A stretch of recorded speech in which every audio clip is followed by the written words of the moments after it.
This guy got a notice saying he was expelled. Ed Roth Taylor is a noble, but he still got kicked out and treated like a poor person. The students who are usually afraid of him now don't know if they should keep being scared of Ed. After all, he got kicked out. The arrogant jerk hated by everyone isn't the real him. Ed is a character in a game, a terrible person nobody wants to be friends with, and our protagonist reincarnated into this guy's body. The other students walking by celebrated this arrogant guy getting thrown out. In this world, Ed can see his stats, and unfortunately, his character is just as weak as he is awful. His stamina, intellect, and talent are a joke. In the original story, this character was a noble who would get beaten up by the game's protagonist, kicked out of his noble family, and end up as a beggar. But our guy is determined to change his fate. Since he got kicked out of the academy dorms, Ed moved to the forest near the school. He will be kicked out of his family too, but if he graduates from school, his future is safe. At this academy, even poor people have a bright future when they graduate. That's it. Ed just needs to survive here and go to classes. The immediate goal is simpler. Survive the next 10 days until the semester officially begins. He knows this stretch of the game is brutal, but he also knows it matters. To get away from the stairs, Ed slips off academy grounds and into the nearby forest. Day 1 is rough. He tries cutting logs and moving them with magic, but his reserves are so thin that basic effort leaves him drained and hungry. He attempts to make stew from tree bark, a recipe from some story his grandfather told him, and it goes about as well as you'd expect. The bark is inedible. He files that lesson away and moves on. What he can do is build. He cuts logs, constructs a frame, puts it all together piece by piece, and by the end of it, he has a shelter. His stats tick up slightly, and he earns a small achievement. It's not much, but it tells him something useful. He may be terrible at magic, but he's good with his hands. He leans into it. He crafts a harpoon, another achievement unlocked, heads to the water and catches fish. He cooks them, eats properly for the first time in 2 days, and for a moment things feel almost manageable. Then he hears someone behind him. He turns, and it's Princess Fania, third princess of the Klol Empire, and the person who exposed his cheating during the entrance exam. She's the reason he lost everything, and from the look on her face, she's not happy to find him still here. Fania makes her position clear. Ed is shameless, and he needs to go. The problem is, she's not just voicing an opinion. She has the ability to see through lies, which means if she decides to push this, Ed has no defense. Getting reported by her isn't a setback. It's the end. While she's laying into him, Ed notices his fish catching fire. Bad timing on all fronts. He knows he can't argue his way out of this. So instead, he does something unexpected. He bends down and thanks her, genuinely. Fania pauses, checks for deception out of reflex, and finds nothing. That throws her. She knows exactly who the Roth Taylors are. A family with a history of human experimentation, widely regarded as people the world would be better off without. But Ed's situation is a little different. He's already been cut off by them, which, in the context of this academy, is actually the one thing keeping him here. If he still carried that name with full family backing, this conversation would have ended much worse. With the tension slightly diffused, Ed starts paying attention. Fania is alone, no escort, no uniform. He puts it together quickly. This is the class placement test. Students are out hunting for magical beads, and Fania wants Class A. He also knows from the game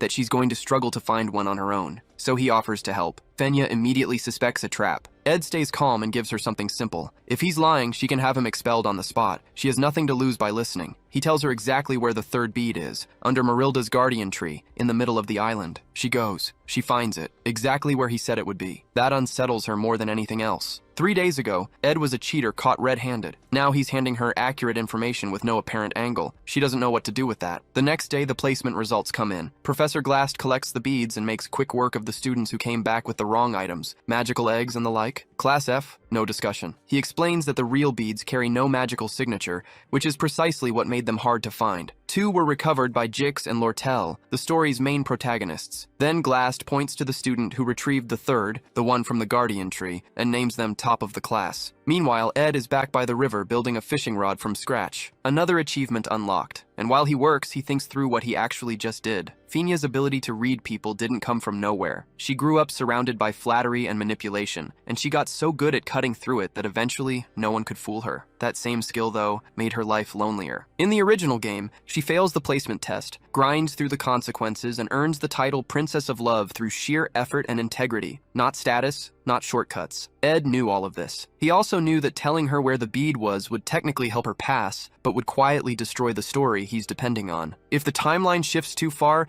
everything he knows about the game stops being useful. His entire edge disappears. But here's the thing. The information was never really a gift. It was a move. Fenya is hiding her royal identity because she doesn't want special treatment. She wants to earn her place, and that's exactly why she couldn't take the bead. Accepting it would mean her result wasn't really hers. It would compromise everything she stands for. Ed knew she'd refuse. Since he can't lie to her, he found a way to tell the truth and still get the outcome he needed. He pointed her at the bead. She walked away from it on principle, and another student named Lucy picked it up instead. Fenya is furious. She knows Ed didn't deceive her, which means she has no grounds to act against him. He played it clean, technically. That almost makes it worse. Ed, for his part, is satisfied. He kept his place at the academy, kept the story intact, and managed to do it without telling a single lie. Not bad for someone who was almost expelled over breakfast. Back at the academy for the opening ceremony, Ed is noticeably more relaxed, eating, settling in, acting like someone who actually wants to be there. The students around him pick up on it immediately, because the Ed they remember was a bully and a problem. This version doesn't match that file at all. He's not performing the change either. His goal is simple: graduate. Everything else is noise. One student in particular can't stop watching him. She's not sure what to make of it. He looks like the same person, but reads like someone completely different. Then, on his first day back, Ed gets summoned to the principal's office. His mind goes straight to expulsion. It doesn't. The principal is calm, almost warm, and the meeting turns out to be nothing serious. Ed's first instinct is that Fenya reported him, but the principal's tone makes it clear she doesn't know a thing. That's a relief, but it's also a reminder. He decides then to stop improvising and stay as close to the original story as possible. Out in the forest, Ed keeps grinding. His survival skills sharpen, his arrows get better, and he starts thinking seriously about enchanting them with magic. One evening, heading back to his tent after hunting, he spots a girl sitting under the Marilda tree. It's the same girl from the ceremony, Janica Failover, second-year genius spirit sorcerer, same year as Ed. She lights up when she sees him and comes straight over. She introduces herself and mentions that the Marilda tree itself has been telling her about him. Apparently the tree has been watching Ed move through the forest and has no issue with him being there. That's oddly reassuring. Ed takes it in stride, noting that even a wild wolf can have a gentle side. Janica laughs at that. Then she holds out her hand and offers to let him touch the spirit she's contracted with. Ed passes. He tells her he can't see anything in her hand, keeps it polite, and says he only came out here for food. Then he leaves. The real reason he's keeping his distance is that Janica matters a lot in the original story. Getting close to her risks changing things he can't afford to change. His edge in navigating this world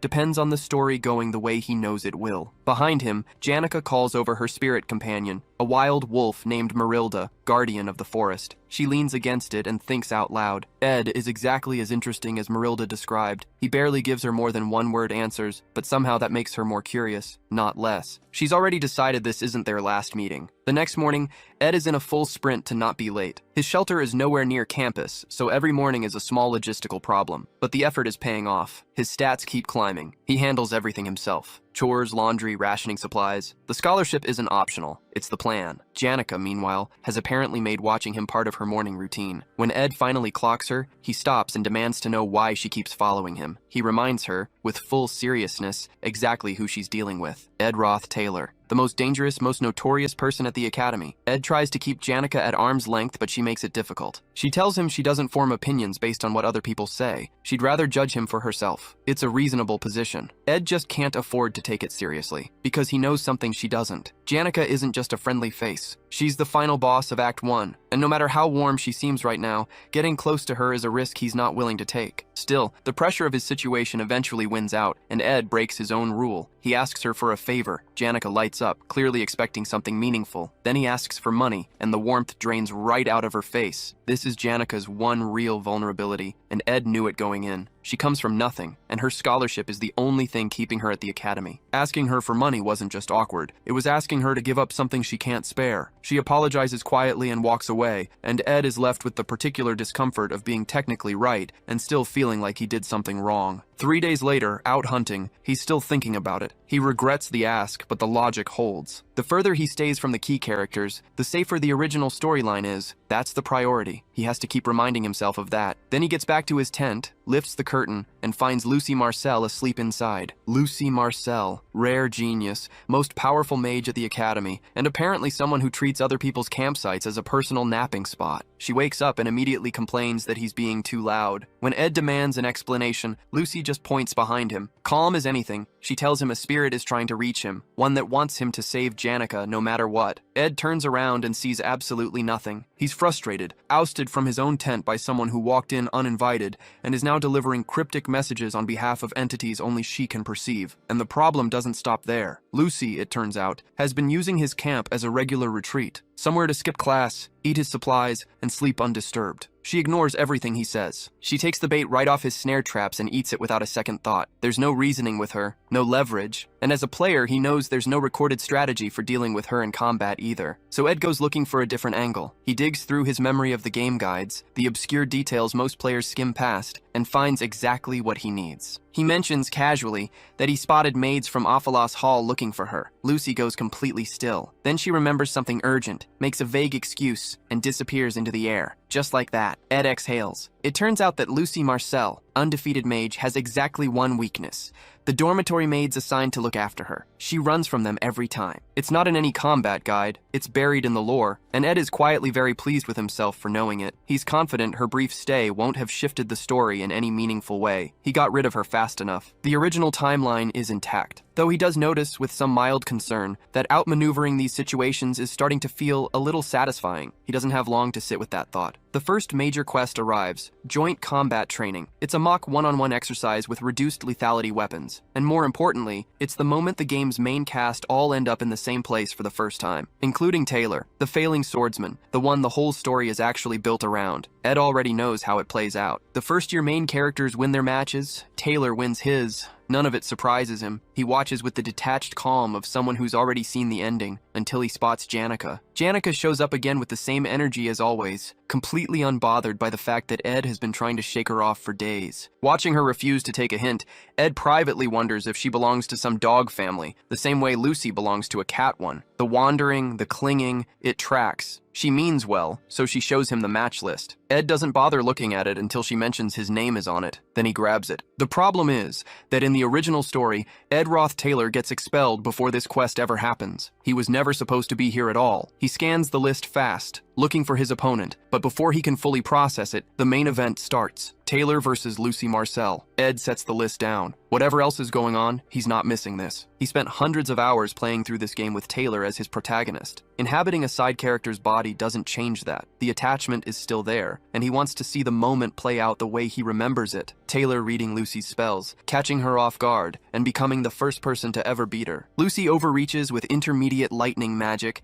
gets disqualified for it, and Taylor walks away with the win. Ed knows every beat of it. The bell rings. Taylor charges in exactly like he's supposed to. Lucy drops him with one lightning strike. Ed isn't worried. This is all part of it. Taylor gets back up, grabs his sword, and rushes her again. Right on script. Ed leans in. Then Lucy doesn't cast the intermediate lightning spell. She throws up a block, stops Taylor cold, and follows it with wind magic that sends him across the arena and leaves him completely spent. The announcer calls it. Lucy wins. Ed just stares. That wasn't supposed to happen. Taylor losing this fight isn't a minor deviation. This match is a turning point in the entire story, and it just went the wrong way. The crowd cheers. Taylor walks off the floor, gutted, and Ed's mind is already moving because something about what Lucy just did doesn't add up. Continuous magic. That's not a skill Lucy is supposed to have at this point in the story. The only way to use it is through a contract with a high-class spirit. And in the original timeline, Lucy has no connection to Marilda, the forest guardian spirit, whatsoever. Except Ed knows exactly when that changed. Lucy wandered into his campsite. She must have crossed paths with Marilda there, and somehow a contract formed. Because of him, Lucy is stronger than she was ever meant to be. He barely has time to sit with that before the announcer calls the next match. Ed Roth Taylor versus Princess Fina. The princess is already ready, clearly looking forward to this. Ed doesn't even look at her. He steps past her and walks after Taylor. Taylor's loss is on him. Ed was never supposed to be at this academy during this quest, and his presence has already bent the story out of shape. If Taylor's arc breaks, everything downstream breaks with it. That's the only thing that matters right now. Ed catches up to Taylor and makes his case. Don't quit. You're stronger than this. The academy needs you. It's a genuine pep talk, but Ed's motivations aren't entirely selfless. If Taylor walks away from the story,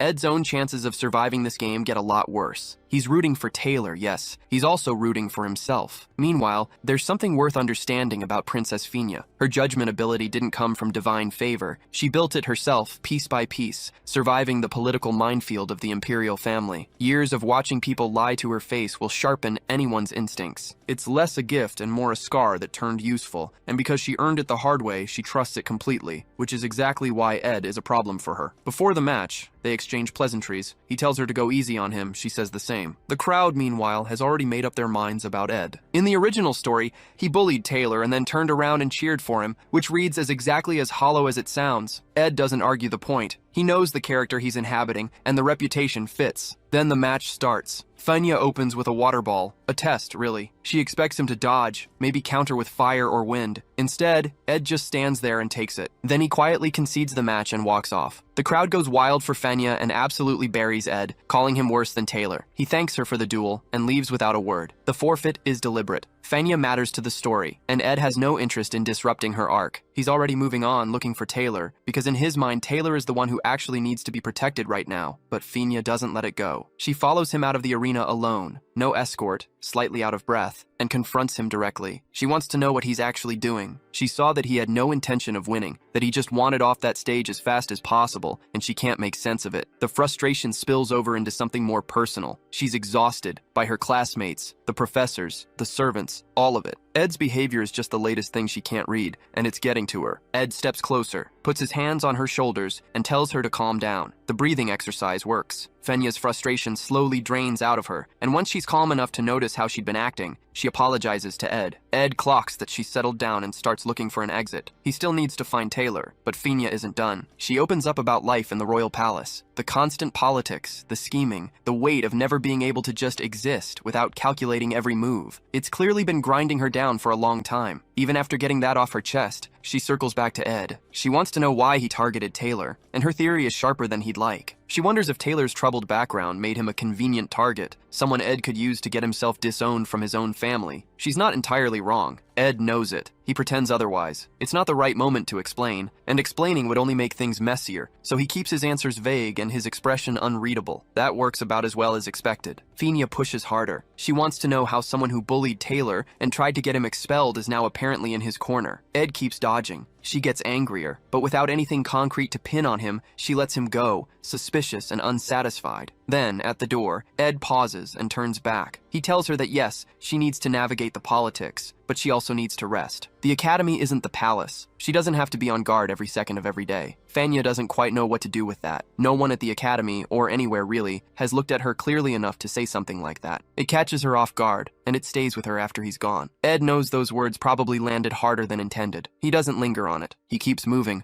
hoping he hasn't already missed Taylor. He hasn't. He finds Taylor sitting alone, broken sword in hand, the picture of someone trying to figure out what comes next. Before Ed can get close, someone steps in front of him. Isla Triss, the main heroine of the game, puts herself between them and makes it plain that Taylor doesn't need any more of whatever Ed is bringing. Then Taylor stands up. Despite everything, the loss, the broken sword, the public humiliation, he gets to his feet and faces Ed directly, demanding to know why Ed is still at the academy at all. Ed isn't entirely surprised. He's played through Taylor's story enough times to know that this is exactly who Taylor is. No matter how badly a fight goes, he gets back up. And standing next to him is Isla, Taylor's childhood friend, and the person who's always been the reason he does. So instead of deflecting, Ed does something simple. He compliments Taylor's swordsmanship, genuinely. He's fought alongside Taylor through the entire game. He knows exactly how good Taylor is, and he means it. Then he tells them he just came to check on Taylor. No schemes, no agenda. He turns and walks away. Taylor and Isla watch him go, clearly annoyed by how unbothered he seems. From where they're standing, it probably looks like he's trying to be cool about it. Ed doesn't correct that impression. He's barely out the door when a massive explosion shakes the hall behind him. Ed recognizes it immediately. In the game, this is the moment. The legendary duel between Lortel, the Golden Daughter, and Janica Failover. It's a set piece, a key event. And in the original story, Taylor and the other main characters were supposed to be inside watching it unfold. They're not inside anymore. Ed shifted that. But the duel is still happening, and Taylor and Isla are close enough to catch it from outside. The scene is off script, but the story is still moving. For now, that's enough. The duel itself is straightforward enough. Janica's fire spirit overwhelms Lortel's ice magic, and just like that, a second-year student takes the win. The crowd loves it. Janica doesn't. The moment she sees Lortel being carried off by medics, the guilt hits her. She'd slipped an intermediate-level spell into the fight, against the rules, and nobody caught it. Lucky for her. Not so easy to live with. The ripple effects go further than just that match. Unlike the original story, Lucy defeats Taylor, and the quest wraps up with Janica as the sole senior year winner. Ed watches it all and quietly notes that Janica's life is about to get a lot more complicated. Honestly, he considers that a good thing. A busy Janica is one less person showing up at his camp. That's the plan anyway. Stay out of it. No more entanglements with the main characters. 2 weeks after the joint combat training quest, Ed puts his head down and gets to work on himself. His stats climb. His body gets tougher. He's building towards something simple, the ability to study and survive without needing anyone else. Then Janica finds his camp anyway. He's bathing in the river when she sneaks up on him, which goes about as well as you'd expect. After the yelling dies down, they end up sitting by the campfire, and Janica tells him she likes the place, calls it a top-secret base, perfect for adventures. Then she says she needs his honest opinion on something. Ed asks why him. She has plenty of friends. That's exactly the problem, she says. After the duel, she can't stop thinking about what she did to Lortel. The illegal spell, the injury, the guilt that won't quiet down. Her friends would tell her she did the right thing. She doesn't want comfort. She wants the truth. Ed gives it to her plainly. If she thinks she should apologize, she should apologize. Feeling bad doesn't undo anything,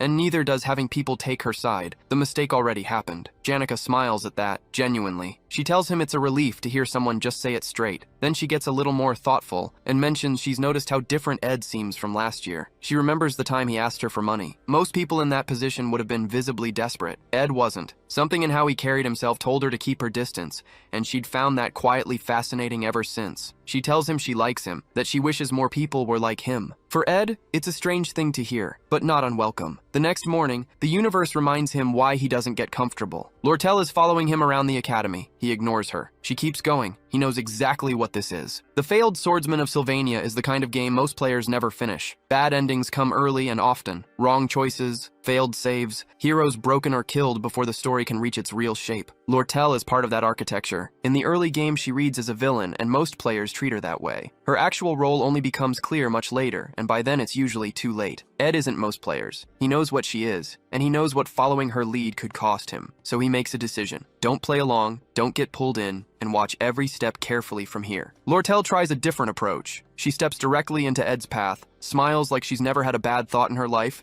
and asks for 2 hours of his time. Ed wants to know how long she's planning to keep this up. She tells him with a hint of mock surprise that she didn't think he'd hold out this long. Here's what makes that persistence worth noting. Lortel isn't just a persistent classmate. She's the only daughter of Ketchuln, one of the magnate elite, and she's already deep in the political war with Princess Fina over control of the academy. She has every reason to be recruiting, and every resource to do it with. Ed has no interest in becoming one of those resources. He starts walking again. Lortel keeps pace, switching to flattery, telling him she admires him despite what people say. Then she produces 3 gold coins, a full month's earnings for most students, and calls it a down payment. Her ask, become friends with Janica. She slides the coins into his pocket with a smile and frames it simply. More people on her side is always useful. Ed looks at her for a moment, then asks with genuine curiosity whether the famous golden daughter actually purchases her friendships. It's not an insult. It's almost a compliment, and he means it. For a first year, Lortel is already thinking several moves ahead, mapping alliances, building influence. Ed finds that genuinely impressive. He extends his hand. During the handshake, he offers her something in return. Not money, a lesson. He tells her that people who've always had wealth can be shattered by even a brief taste of poverty. But people who are truly desperate will trade almost anything for even a little relief. Their pride, their loyalty, sometimes themselves. Exploiting that desperation is easy and common. He is not desperate, and he's not interested. He takes the coins back out of his pocket, places them in her palm, and walks away. Lortel watches him go, somewhere between stunned and entertained. Ed, for his part, is annoyed at himself. The money would have helped, but changing the story's shape isn't a risk he can take. That night, Janica shows up at Lortel's quarters. Lortel greets her with a playful edge, saying she hadn't expected a visit. It's the first time they've spoken since their duel, and Janica opens by apologizing. She used an intermediate-level spell during the joint combat exercise, which broke the rules, even if unintentionally. She also notices Lortel's injuries are still visible and says so. Lortel waves it off. She'll heal. Then Janica, with a grin that suggests she already knows the answer, asks how the conversation with Ed went. Lortel tries to play dumb. Janica doesn't let her. She mentions, almost casually, that her spirits tend to eavesdrop. She doesn't usually encourage it, but they do what they like. Lortel goes quiet. Janica leans in, and with the full weight of seniority behind her, calls out exactly what Lortel was doing, using gold coins to manufacture loyalty. She makes it clear that real bonds don't work that way. Then, to twist the knife just slightly, she brings up Ed's response and frames it as something far more genuine than anything Lortel tried. Janica laughs at herself almost immediately after. She's aware she went a little overboard with the senior authority routine. Maybe she bragged just a touch too much. On her way out, Janica pauses to apologize once more for the rough training session,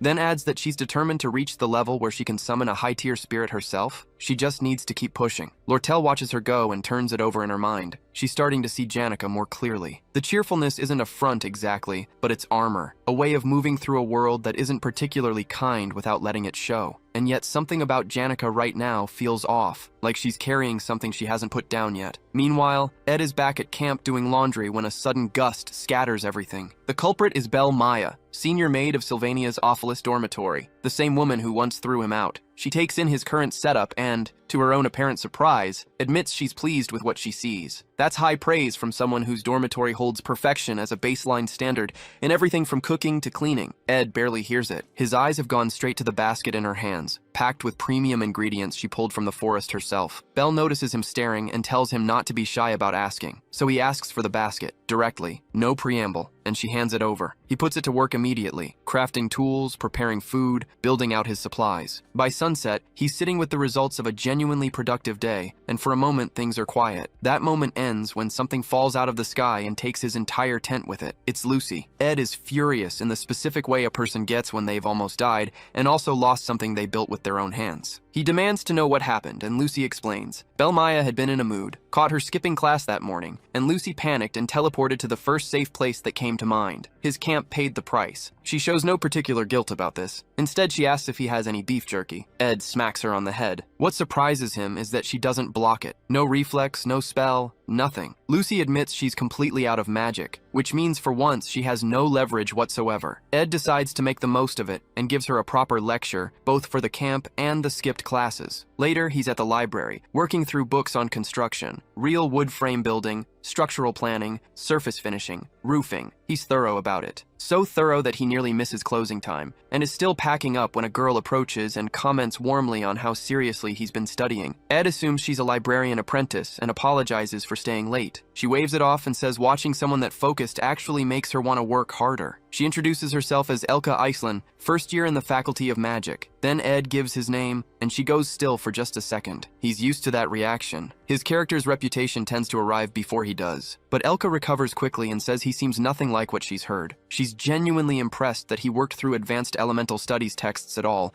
let alone at that pace. Before she heads back to her dorm, she tells him she'll be rooting for him and wishes him a safe walk home. It's a small thing, but Ed takes it. Then the floor shakes. Books cascade off shelves in every direction, burying both of them in the chaos. Something has just happened, something big enough to mark the end of Episode 1's final chapter. Across campus, students are already moving toward a temporary emergency camp under Taylor, the main character. Among them, Ayla stops, looks at the scale of what's unfolding, and finds herself reaching back for something she once read in a spirit book. Ayla's knowledge cuts right to the heart of it. The chaos isn't random. It's a summoning ritual for Glaskin, the highest-ranked dark spirit. And the one behind it is Janica Failover, a student who apparently had a strong enough connection to spirits to attempt something this dangerous, except she's no longer in control. The dark spirit has taken her over completely, making her the final boss of Act 1. Fenya grasps what that means for the camp. The barriers won't hold forever, and time is already running out. Taylor pushes everyone toward the student center, making it plain that if Glaskin fully manifests, people will die. The Royal Guard captain tries to keep the mood steady, telling students that faculty and expert mages will step in soon. Then Elvira Aniston, from the alchemy faculty, cuts through that optimism immediately. Principal Obel is out of town. The dark spirit isn't going to wait. Someone needs to act now. She calls for volunteers, and the room goes quiet. Klebius, a combat department student who knows exactly what's inside that building, wants no part of it. He lays out the situation plainly. Intermediate spirits are already guarding the building, and two high-ranked spirits, Tarkin and Velocifer, are in there too. Walking in isn't brave, it's just dying faster. Elvira can't quite wrap her head around how a student managed to pull this off in the first place. Isla fills in the gap. Dark spirits are natural enemies of spirit sorcerers. Their power tends to outrun even skilled handlers. Janica likely lost her grip the moment things escalated,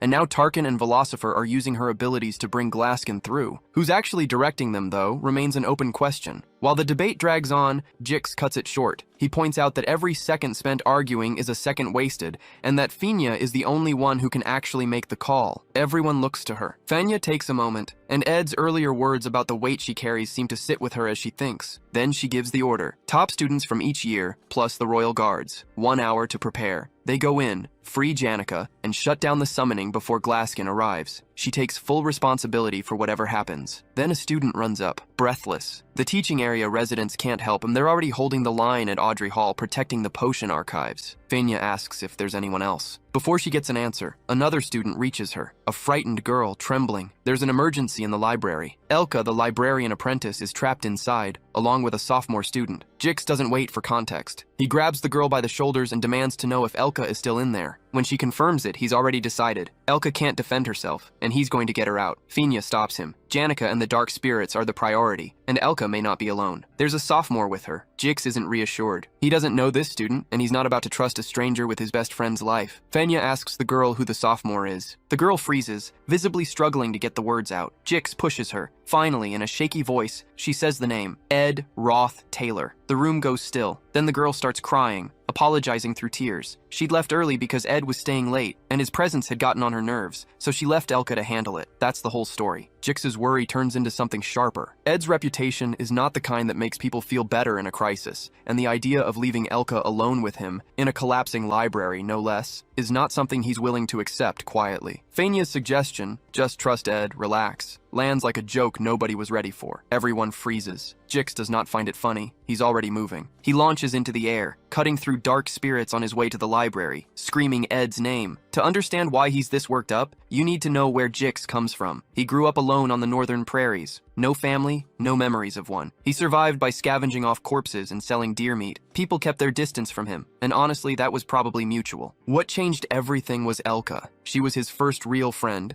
and her family pulled him out of that life and into something resembling civilization. So when Jix says he'd do anything to protect her, that's not an exaggeration. That's his entire biography. He smashes through the library doors and finds Ed, not threatening anyone, not doing anything sinister. Just slumped against a wall, covered in blood, barely able to move. Jix grabs him and demands to know where Elka is. Ed, too exhausted to argue, just points. Jix shoves him aside and runs. He finds Elka asleep on a shelf, unharmed. The relief is immediate, but then he starts noticing the details. Barricaded bookcases around her, a blood-stained coat draped over her, a board with written instructions nearby. The blood isn't hers. Someone set all of this up, fought off whatever came through that library, and stayed to guard her while doing it. That someone was Ed. We see it play out. Ed hauling heavy bookshelves, building a barrier around the unconscious Elka, writing out instructions in case someone else found her first, then just staying. At one point, he spots the summoning rune through the window and deliberately closes the curtain. Whatever's happening out there with the major players, he's decided it's not his problem tonight. He's got enough going on. Fighting off the dark spirits that come for Elka costs him, but it also gives him something back. His stats tick upward. He even unlocks a few spirit connection abilities, which surprises him more than anyone. When Jix carries Elka out and asks what happened in there, Ed tells him he was just training. Jix laughs. The kind of laugh that means he knows that's not the whole truth, but respects the answer anyway. He thanks Ed and promises to return the favor someday. Ed files that away, because he knows exactly who Jix is, Taylor's closest ally, and a crucial piece of what needs to happen next. So, before Jix leaves,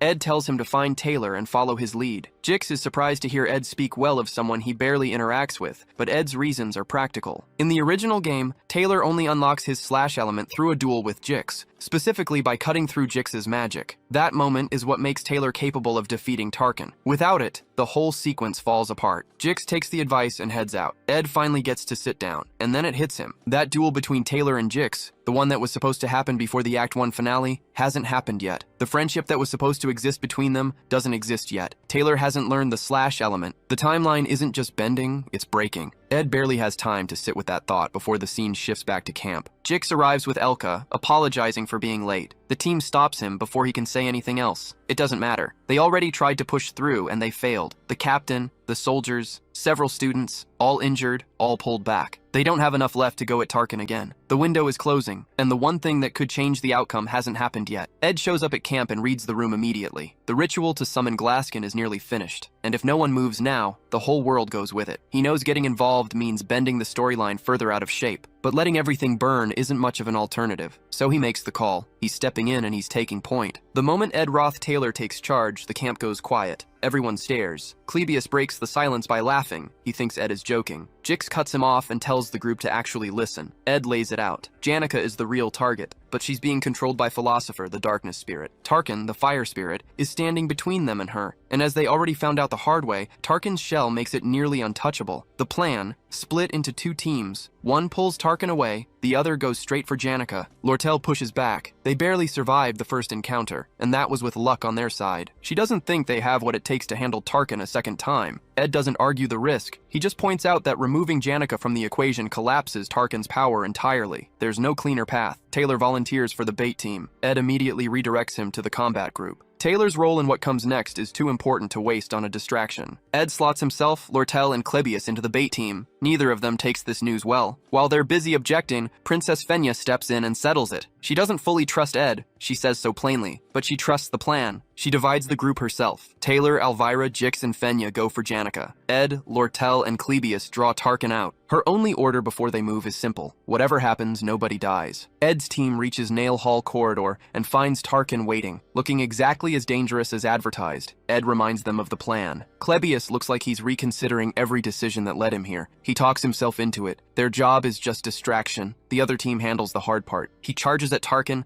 lands the hit, gets its attention. Then he turns around to check in with the group. The group is gone. Klebius is alone. Tarkin is now very interested in him, and he runs. He's furious the entire time. From a safe distance, Ed watches Klebius sprint for his life and calmly tells Lortel to focus on her task. Lortel half jokes that they could just let Klebius go. Ed shuts that down. No one is getting hurt on his watch. He knows Klebius better than Klebius knows himself right now. The fear is real, but so is what's underneath it. With Tarkin occupied, Ed turns Lortel loose on her actual assignment. She positions herself outside the hall and starts building the spell. Her job is to carve an opening in the wall and land a decisive hit on Tarkin. While she works, she finds herself thinking about Ed. His reputation is rough, but the person standing next to her doesn't quite match it. She files that away and blows a massive hole through the wall, cracking open a direct path to Janica. Fenya and the others on the far side didn't see that coming. Ed had spotted Lortel's real capability early and held it back for exactly this moment. She knew it, and it mattered to her. The path is open. Lortel turns to face Tarkin, and right on cue, Klebius comes sprinting back toward them, yelling apologies and begging for backup. Tarkin still very much on his heels. Ed figures out fast that Tarkin's shell is the same problem it was before. Nothing gets through it without something serious behind it. He knows exactly what that something is, and he heads for the roof. Up there, he finds Lucy asleep. She's not supposed to be anywhere near this event, but the story has already drifted far enough from the original that Ed decides she's fair game. He opens a pouch of beef jerky and tosses a piece into her mouth to wake her up. Then he throws her directly at Tarkin and tells everyone to get down. Lucy, furious and very much awake, lets loose her high-rank ability, Divine Punishment. It shatters Tarkin's shell clean open. Ed doesn't wait. He charges in and lands the finishing blow while the spirit is exposed. Meanwhile, Janica has spent her whole life being someone else's symbol. Her parents, her teachers, her friends, everyone proud, everyone expecting. For her, it's just been weight. A lot of it going back to childhood. Those memories are still running through her head when the wall explodes and the subduing team comes through, but she doesn't look relieved. She smiles, and it's the wrong kind of smile entirely. Velasphere has her now. Outside, Ed is trying to stay focused. He knows the final act chapter closes before dawn, so time is the real enemy here. Lortel fills him in on Lucy's current status. Somewhere nearby, rolling around, completely spent after breaking Tarkin's shell. Lortel's been throwing ice spears at the spirit herself, but it's holding on. Lucy's out of energy. Klebius is too busy being chased in circles to be useful. Ed accepts the math and decides he's handling this personally. He turns to Lortel and tells her he's putting his life in her hands. Lortel calls it a reckless gamble. Ed reframes it as an investment, specifically an investment in getting rid of the monster that's been making her life difficult. That lands. She smiles and tells him he's a lot cooler than the princess, who never misses a chance to act like royalty. High praise coming from her. She gets to work laying ice traps while Ed lines up his run at Tarkin. Then a massive dark spirit appears on top of the hall, Glaskin's right hand, making everything worse. Ed clocks it, figures Taylor's team must be deep in their own fight, and keeps moving. He trusts Lortel, that's the whole plan. Tarkin winds up for a fire blast aimed straight at Ed. Lortel hits the timing perfectly. Her traps cut off the attack and open a window. Ed slides in, channels his wind magic, and cuts straight through Tarkin's throat. The spirit goes down. Ed checks his stats and likes what he sees. His spirit magic has jumped significantly, and he's unlocked a spirit contract slot, something he genuinely didn't expect to walk away with. He looks over and spots Taylor already tearing through Glaskin's right-hand spirit like it's a minor inconvenience. Ed watches for a moment and has to admit it. The guy really does carry the protagonist energy. With Tarkin finished and Janica free from Velasphere's grip, the group finally gets to breathe. They made it through. Lortel laughs it off, saying she's known plenty of people who claimed they were putting everything on the line, and most of them folded. What amuses her is that Ed, even after a near-death situation, barely flinches. She shakes his hand again, and this time slides 3 gold coins into his palm as a quiet thank you. Before Ed can even register that, Taylor shows up. His hair has gone white from the power he burned through, and he's looking at Ed with something close to resentment. Ed notices anyway. Taylor in full swordsman form is genuinely hard not to admire. The protagonist energy is all there. Ed has his own complicated feelings about Taylor, but that doesn't change what happens next. Taylor bows, deeply, and thanks Ed for saving the academy, calling it a debt he intends to honor. It's sincere. Then Clebius, still a mess, starts sobbing and shouting that nobody should ever trust someone like Ed. The group shuts that down fast, and Clebius retreats to the background to grumble. Princess Phoenix steps forward last. She thanks Ed with the kind of grace that makes it land, and then offers him a seat on the student council. Ed declines, deflecting the credit to everyone else. Elvira immediately starts teasing him, and Jix immediately tells her to knock it off. Ed watches the whole exchange and smiles. Seeing them all together like this does something to him. He spent this whole time keeping his distance from the main cast,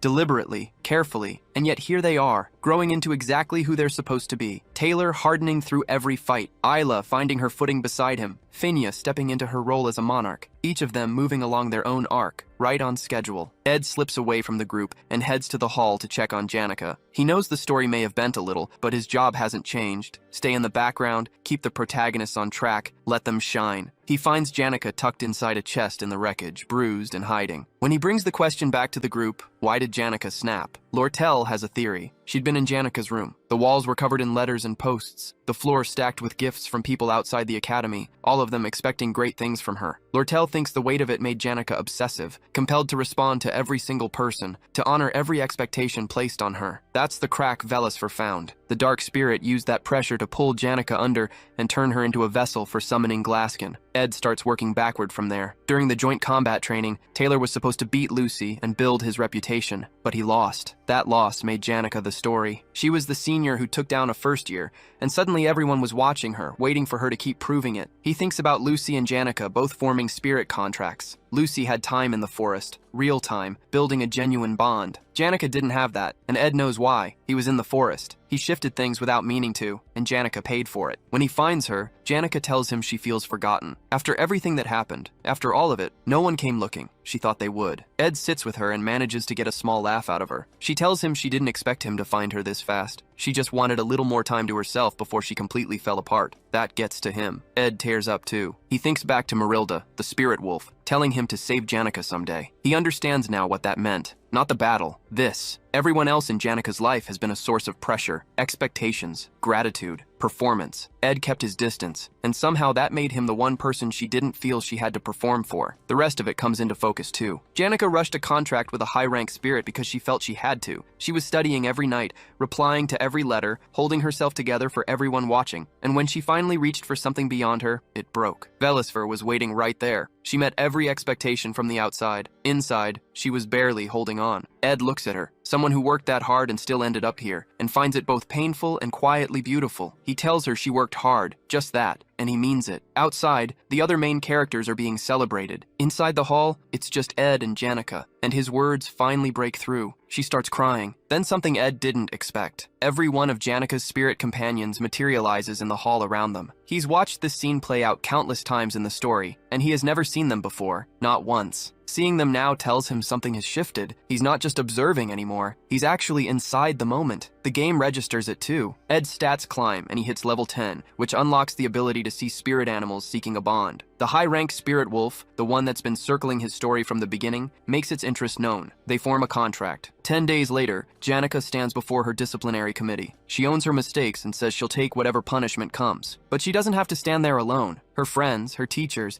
and even the main characters all show up to push back. The argument is straightforward. A dark spirit philosopher overpowered her. There was no intent. Even Lortel gets involved, personally covering the cost of the destroyed building. Her only ask in return is a small reduction in custom fees on school supplies, which, for Lortel, is basically charity. The committee had originally lined up the full package: benefits stripped, achievements wiped, expulsion. Under the weight of everyone standing behind her, they walk it back. Janica keeps her place at the academy, with probation and a suspension in place of everything else. Her friends are relieved, but they can tell something is still sitting heavy on her, so they put together a tea party and quietly agree to keep the whole incident off the table. Then, mid-party, completely out of nowhere, Janica asks what the difference is between loving someone and just liking them. Her two best friends, Anna and Sinclaira, go very still. They ask, carefully, where this is coming from. Janica tells them she's been having the same dream on repeat. a garden, flowers, herself looking like something out of a storybook, holding a crown she made for a friend. The friend arrives on horseback. She places the crown on his head, and they spend the afternoon together. Every time, exactly the same. She's smiling just describing it. Anna and Sinclaira immediately recognize the danger. This is the edge of Janika's actual feelings, and one wrong step could pull the whole thing into the open. Anna Sinclaira panics, invents an urgent errand involving a professor, and is gone before anyone can stop her. That leaves Sinclaira, or rather Clara, alone with Janika and the situation. She knows what's at stake. If this conversation goes sideways, Janika's private life becomes campus gossip by morning. Clara keeps her composure. She tells Janika gently that feelings don't always come with clear labels, and that the honest move is to sit with them rather than force an answer. She also nudges Janika to be careful about who she shares this kind of thing with, for her own sake and for her friends. Janika takes it in, thanks her sincerely, and says it's exactly the kind of advice she'd expect from her. Then she excuses herself, citing a report she needs to file at Ophelis Hall. Clara waves her off with a smile. The moment Janika is out of sight, she drops her head straight onto the table. Crisis managed. For now. Meanwhile, Ed has been quietly saving every coin he can, helped along by a petition from the princess, and he's finally building a real house. When he gets to the construction site, he spots Janika nearby. He figures it's fine. The first act is over, which means running into her shouldn't pull anything off course. He moves to approach her. Janika sees him coming and immediately steps behind a tree. Ed stops, genuinely puzzled. Somewhere in her head, Clara's advice about honesty is running on a loop, but it's not quite loud enough. Janika announces she has things to handle at Ophelis Hall and walks away at a pace that is technically not running. Confessing her feelings is, for Janika, basically an unsolvable problem. Ed, for his part, decides not to lose sleep over her strange behavior. He has a house to build. Day 1, he picks the right spot. Day 2, the logs start falling. His semester results come back around the same time, and they're well above average, which tracks given everything else he's quietly been doing. Back at the academy, though, the Janika situation refuses to resolve itself. She ducks behind walls when she sees him. Her friends Clara and Anis have apparently decided Ed is the problem, shooting him looks that make their position clear. He remains confused. They remain furious. Nobody talks to each other. Meanwhile, the hut takes shape. 45 days of cutting lumber, failed wall structures, a Lucy-related beef jerky incident, Belmaya's questionable assistance, and slow, steady modifications to walls and furniture. On day 45, it's done. Ed unlocks a personal achievement for building something from scratch, and more importantly, he finally has a roof over his head that he owns. He's resting inside when Janika appears at the tree line, watching quietly from the forest. She doesn't come in yet. She just looks. After Ed finishes the last details, flooring, fireplace, firewood storage, he steps back to take it all in. Then he notices Lucy asleep on the roof, which is less surprising than it probably should be. And then Janika steps out and greets him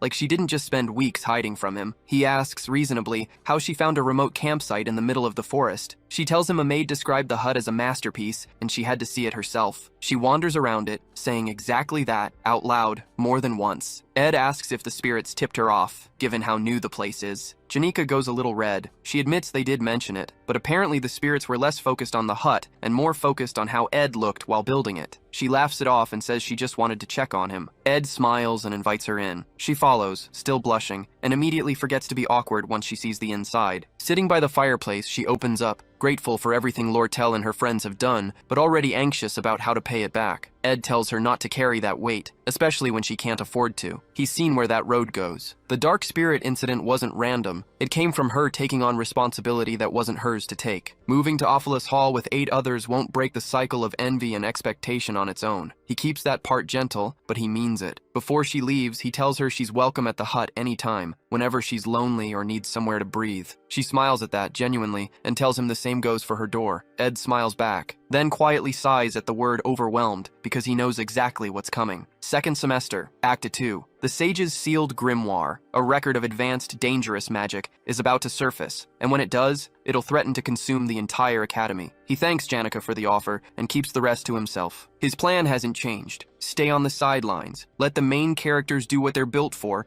and don't get pulled into the middle of it. Then Act 2 begins, on a dark and stormy night, as these things tend to. Ophelis Hall students return to campus in comfort. Carriages, boats, extended deadlines, no penalties for being late. The storm is practically an inconvenience for them. For Dex's Hall students, it's just the storm. Dex's Hall students have to make the trip back through the storm themselves, and if they're late, they lose points for it. The unfairness isn't subtle, and it doesn't go unnoticed. The students push back, gathering to demand that someone explain why they're being treated like a lower class of people. Behind that anger, though, two people are quietly working the situation. Lortel has her own agenda, and she's brought in a provocateur named Willen, someone with a talent for turning frustration into fire. The students want fairness. Willen wants a riot. Lortel actually puts forward a reasonable solution. Extend the deadline for storm-delayed students and formally acknowledge that Ophelos Hall gets preferential treatment. The headmaids and the review division back her on it. The administration doesn't budge. That silence is all the protest needs to escalate. The students move from demanding answers to planning destruction, targeting Ophelos Hall's hardwood furniture and artisan-crafted paintings, the kind of damage that's hard to ignore. Willen gets exactly what he came for. Chaos he can use to drag the Academy's name through the mud. And Lortel, operating through the Merchant Association, turns the Academy's crisis into leverage for her own goals that have been building since the Glaskin incident. While all of this unfolds, the Merchant Association spots a bigger opportunity. They move to sabotage the Sage's sealed grimoire, the book considered the very heart of Sylvania. Something so valuable that people have offered everything they have just to get near it. Lortel watches the rain from her window, and something in it pulls her back. She grew up in the slums, wandering those same dark streets in rags. The memory draws a bitter smile out of her. She catches herself feeling a flicker of relief and immediately turns it on herself. Her whole life has been survival, betrayal, suspicion, never letting anyone close enough to see something real. It's left marks. She knows what she looks like from the outside, but underneath all of it, she wants someone to see past that, someone who recognizes the life she came from. She decides to find people like her, others who know what it means to grow up with nothing. Ed has a name for her, the Black Veil, always operating just out of sight, keeping the uglier truths hidden from view. It's what the players called her too. Outside, the protest is getting louder. In the original game storyline, this whole incident, the Ophelos Hall occupation, is Taylor's arc. He fights his way up through the hall floor by floor, taking on middle bosses who are helping the rioters from the inside. 5 floors, 5 fights. The first of those bosses is Tote, nicknamed the Decoy. Tote is a bitter, mouthy student who gets humiliated by Taylor's crew early on, and that humiliation is exactly what Lortel uses to buy his loyalty. His job in the incident is straightforward. Grab the maid guarding the first floor, then break open the front door of Ophelos Hall. Once the door is down, Willen has his opening to lead the rioters inside. After that, Tote's role is to slow Taylor down at the entrance, buying time for the rioters to push up toward the 4th floor and declare control of the building. Except when Willen reaches the upper floors and turns to check on his inside man, it isn't Tote standing there. It's Ed Roth Taylor. The original script has been rewritten, and nobody told the rioters. Ed walks us back to how he ended up here. 2 days before the incident, he was out in the woods struggling to hunt with a bow. No combat skills, no natural feel for it, just pain and persistence. His camp has become a regular stop for a few people now that word's gotten out he's living there, 3 visitors in particular. Lucy shows up with questions he usually can't answer. Janica shows up with food, laundry tips, and genuine help. And when Ed thanks her for it, she goes red and starts acting strange. He finds her easy to read, which he seems to appreciate. She's less comfortable when Lucy comes around. And then there's Lortel. She visits at night. Lortel's visits aren't social calls. Ed figures out quickly that she's building a network, people she can use when she makes her move on Ophelos Hall. One night, she lays it out for him. She wants his help taking the place down from the inside. Ed's first instinct is to stay out of it. His whole strategy depends on the story running its natural course, and interfering feels like poking a machine he doesn't fully understand. But then Lortel mentions that Tote collapsed after a run-in with Taylor, and that gets his attention. In the original story, Tote was supposed to lose that fight. Badly, but predictably. What actually happened was messier. Tote made the mistake of insulting Taylor by comparing him unfavorably to Ed Roth, which set Jix off in a way the script never accounted for. The beating went further than it was supposed to. Lortel smiles like she already knows she has him. She tells him she doesn't need much. Just steal the keys from a maid and open the hall door when the protesters show up. Ed runs the math. If those doors stay shut and Lortel's plan falls apart, Act 2 goes with it. He doesn't want in, but he wants the story to break even less. He tells her he'll help, but only on the edges. Nothing central, nothing that puts him in the middle of it. Lortel agrees and throws in 20 gold coins to seal it. Ed accepts, mostly because he doesn't have a better option. Later, sitting by the fire, he turns the whole situation over in his head. The protest, the seized hall, the fight over Sage's sealed grimoire, Lortel's plan to gut the Academy's finances. It's a lot. Unsettling, but also, if he's honest, kind of impressive. The deeper conflict is between Lortel and Princess Fina. Lortel has formed a faction called Merchantry, a business-oriented bloc designed to go head-to-head with Fina's student association. The whole arc hinges on which side Taylor ends up choosing. Ed has zero interest in influencing that. He plans to read the room, back the winner late, and walk away intact. Before any of that plays out, Janica stops by his hut. Her suspension is almost over, and she's moving back to Dex's hall, so she comes to say thank you and drops off some things she doesn't need anymore. Cushions, pillows, the basics. Ed takes them without hesitation, which makes her happy. She notices Lucky sitting on the roof in the rain and asks about it. Ed knows the reason. Lucky has her own quiet ritual around rainy days, something tied to her past, but he just tells Janica not to worry about it. For some reason, that answer seems to mean something to her. Then he asks her for a favor. He knows the protest is coming, and he knows the hall's magical protection runes will lock everyone inside once things kick off. He doesn't want Janica anywhere near it. He asks her to meet him at the Rose Garden outside the hall at 9. Janica immediately decides this is a confession. She leaves flushed and waving, already somewhere else in her head. Ed watches her go, relieved. He just needed her out of the building. Meanwhile, Jix is in his room when he spots someone slipping around to the back of Ophelis Hall. It's Ed, being led in by a maid who tells him the rest of the staff are tied up trying to figure out how to handle the incoming crowd. She hands over what he asked for and leaves. Outside, Willen is rallying the protesters to break the door down. Before they get the chance, Ed opens it from the inside. Willen recognizes him as Lortel's contact, and when he sees the tied-up maid and hears Ed's cover story about being a former resident with a score to settle, he's genuinely moved. He apologizes for doubting him. Ed tells him to stop thanking him and get upstairs. There's work to do. He knows Willen is going to end up holding the bag for all of this, but it's in the script, and Ed didn't write it. Ed lets the maid go. He already knows Chief Maid Alice is on Lortel's side, and by the time anyone gets organized, it'll be too late to matter. Right on cue, Black Veil Lortel appears. She's moving fast. The Academy staff will shut this down soon, so whatever she came to do, she needs to do it now. Ed tells her to get on with it. He's not her hype man, but as she heads upstairs, she stops and asks him, almost casually, whether he's ever killed anyone. He hasn't. Lortel smiles and says she hasn't either, but she's done plenty of things that amount to the same. Ruined people, sold them out. That's how she became the Golden Daughter. She knows she doesn't deserve sympathy. She just keeps looking for it anyway, in people who might actually understand her. Ed doesn't give her what she's looking for. He tells her to own what she's done. Lortel takes that with her usual smile and heads upstairs to finish the job. Ed sits down on the floor and waits. Once the hall's magical defenses drain completely, Welaine will absorb them and transform. 4th stage boss right on schedule. His part is done. Now it's Taylor's story. Ed has no interest in rewriting that. His job from here is simple. Play the minor villain, take the hits, keep the plot intact. Necessary work. Over at the Rose Garden, Janica is doing the opposite of keeping it together. She's been thinking about Ed for 3 days straight, barely sleeping, and now she's sitting alone on a bench waiting for him. She spots a golden carriage nearby and wonders vaguely whose it is. Then she finds Ed's note. He's running late. He'll be there soon. She immediately assumes he's planning something romantic and decides she'll wait as long as it takes. Then she notices her hairpin, the flower one. Is it the right choice? Would the Cosmos hairpin be better? She thinks about it long enough that the only logical conclusion, apparently,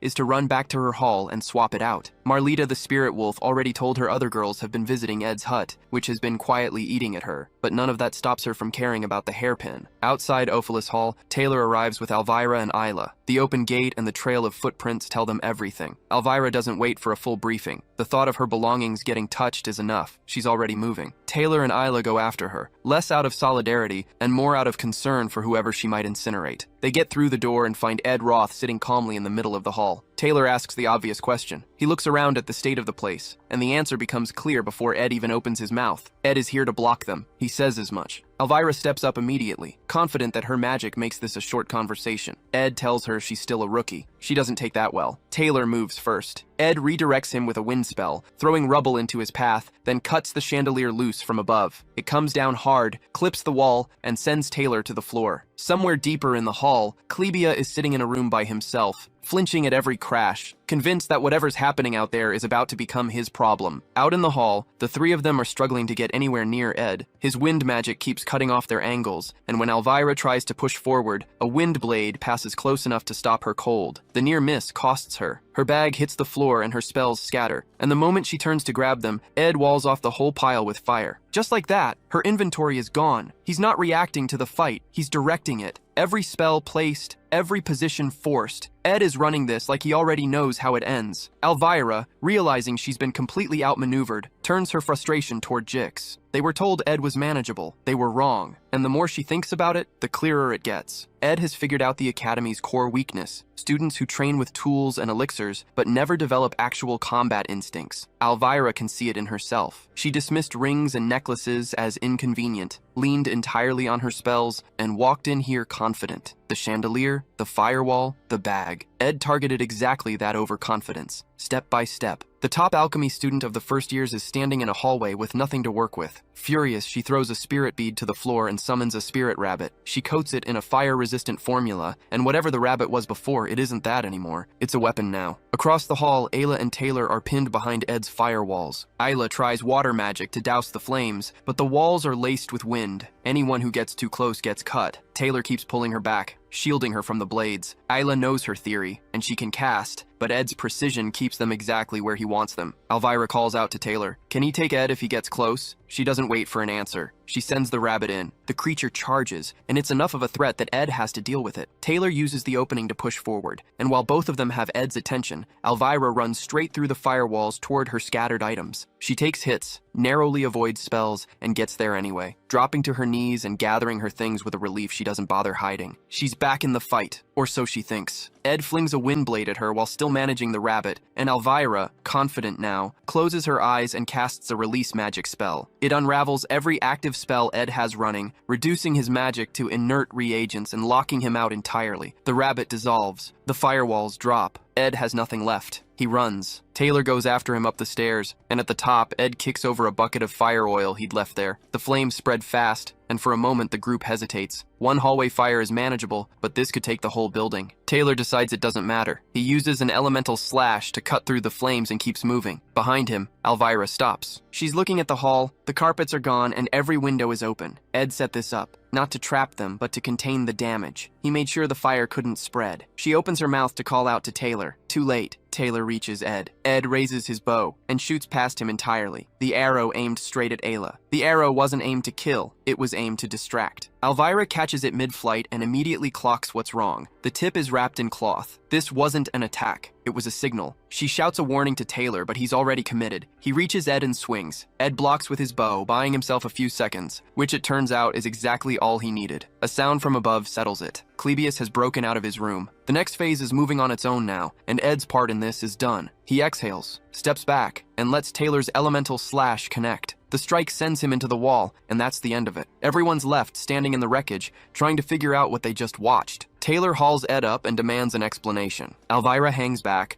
quietly running the math on a fight that never quite added up. And it really doesn't. Ed's a second year. He had every opportunity to hit them hard after the chandelier came down. Instead, he planted himself in the middle of the hall and held the line, not to win, but to stall. Taylor shoves him away, frustrated. Ed, battered and barely upright, tells them in a low, steady voice to stop wasting time on him and get upstairs before things get worse. That lands like a slap. Elvira rounds on him immediately, demanding to know why he spent the entire fight blocking them if he was going to point them upstairs anyway. Taylor and Ayla pile on. Nobody's moving until they get a real answer. Before Ed can give one, the hall door opens. A girl steps in out of the rain, hood pulled up, and stops cold at what she sees. Taylor, Elvira, and Ayla standing over a bloodied Ed in a hall that looks like it lost a war. It's Janica. She'd been waiting for him at the Rose Garden. Figured he might be near the pavilion. She was not expecting this. Her voice cuts through the silence as she demands to know what happened, to the hall, and to Ed. For Janica, Ed isn't just someone she knows. He's the person who made her feel like she mattered, whose straightforward way of moving through the world stuck with her long after the Glaskin hunt. He has a way of making problems feel solvable just by being around. Standing here now, looking at him like this, something clicks into place. He sent her away from Ophilus Hall tonight, not randomly, but deliberately. Knowing she'd already taken the fall once for the Glaskin incident, he was keeping her out of it. That realization hits her somewhere deep. He never asked for anything in return, but she's here now, and she's not leaving without doing something with that. Janica pulls out her hairpin, sets it aside, and the energy in the room shifts. When she speaks again, it isn't a question. It's a demand to know what exactly everyone thinks they're doing. Something about her tone makes it clear this is no longer Ed's fight alone. Taylor, still processing, tells her he's glad she's safe, then fills her in. Protesters have taken Ophilus Hall. Ed spent the whole night blocking them from reaching the upper floors. Taylor's working theory is that Ed was covering for someone up there. Elvira is the first to clock it. Janica isn't on their side anymore. Before anyone can process that, Janica's magic detonates outward, a pressure wave that turns the entire hall into a wind tunnel. Ed calls her name. She tells him, with eerie calm, that everything is fine. It is not fine. An entire battalion of intermediate-level spirit beasts materializes around her, and Taylor's group goes completely still. The kind of still that means their bodies have already made a decision their brains haven't caught up to yet. Elvira reaches that conclusion first and starts pushing for a retreat. Janica, she argues, is simply out of their league. Taylor disagrees. Of course he does. Elvira reasons with him. He doesn't move. This is who Taylor is, the kind of person who treats a tactical ceiling as a personal challenge. Then Ed steps in. Battered as he is, he grabs Taylor and yanks him clear just before one of the spirit beasts connects. Then he tells them all to go upstairs and follow the original plan. That lands strangely. The man who spent the last stretch of this night physically blocking their path is now the one telling them to hurry up. Elvira pushes back. Ed's response is to lightly bonk her on the head, hand her back her bag of chemicals, and repeat himself. The message lands. They go. With the group heading upstairs, Ed turns back to Janica. She's still deep in her summoning, spirits swirling around her, and when she notices him, she tells him to stand down, that she has it handled, that he doesn't need to push himself anymore. Ed says her name quietly, then he puts his hands on her shoulders. It stops her cold. He's never touched her like that before, and the gesture cuts right through the magic. In a worn-out voice, he asks her to call off the spirits. The wind is too strong, he tells her, and he can barely stay on his feet. That's all it takes. Janica looks at him, really looks at him, and lets the magic go. The spirit beasts dissolve. The hall goes quiet. From the stairs, Taylor's group watches in disbelief. All of that power, and Ed talked her down in about 30 seconds. Ed glances up at them and tells them to move. That time is short. Then, having apparently used the last of whatever was keeping him upright, he collapses. Sometime later, the two of them are sitting together. Janica tends to his wounds with the focused irritation of someone who is worried and expressing it as anger, directing most of it at Taylor's group for the state Ed is in. Ed, for his part, floats the idea of getting revenge on them next time they meet. This does not help Janica's stress levels. She makes him promise not to get hurt again. He thanks her, genuinely, and means it. He's satisfied. Things didn't go cleanly, but the task is done. He gets up to head back to his camp, and then Janica stops him. She mentions something she noticed earlier, a large carriage parked near the garden decorated with a golden crown. Ed goes still. He knows that symbol. It belongs to the Golden King, head of the Merchant Association's elite, and the man who raised Lortel. The problem is that in the game, the Golden King doesn't show up until Act 2, as a minor antagonist who eventually gets taken down by Lortel herself. He has no business being here right now. Ed doesn't have an explanation for it, just the uncomfortable sense that the story is no longer running on the schedule he memorized. Up on the 5th floor of Awfulest Hall, Lortel stands at a wide window, expression unreadable. Alice, the hall's chief maid, stands beside her. Alice has been here since she was 15, worked her way up from nothing to running the entire operation, and Lortel,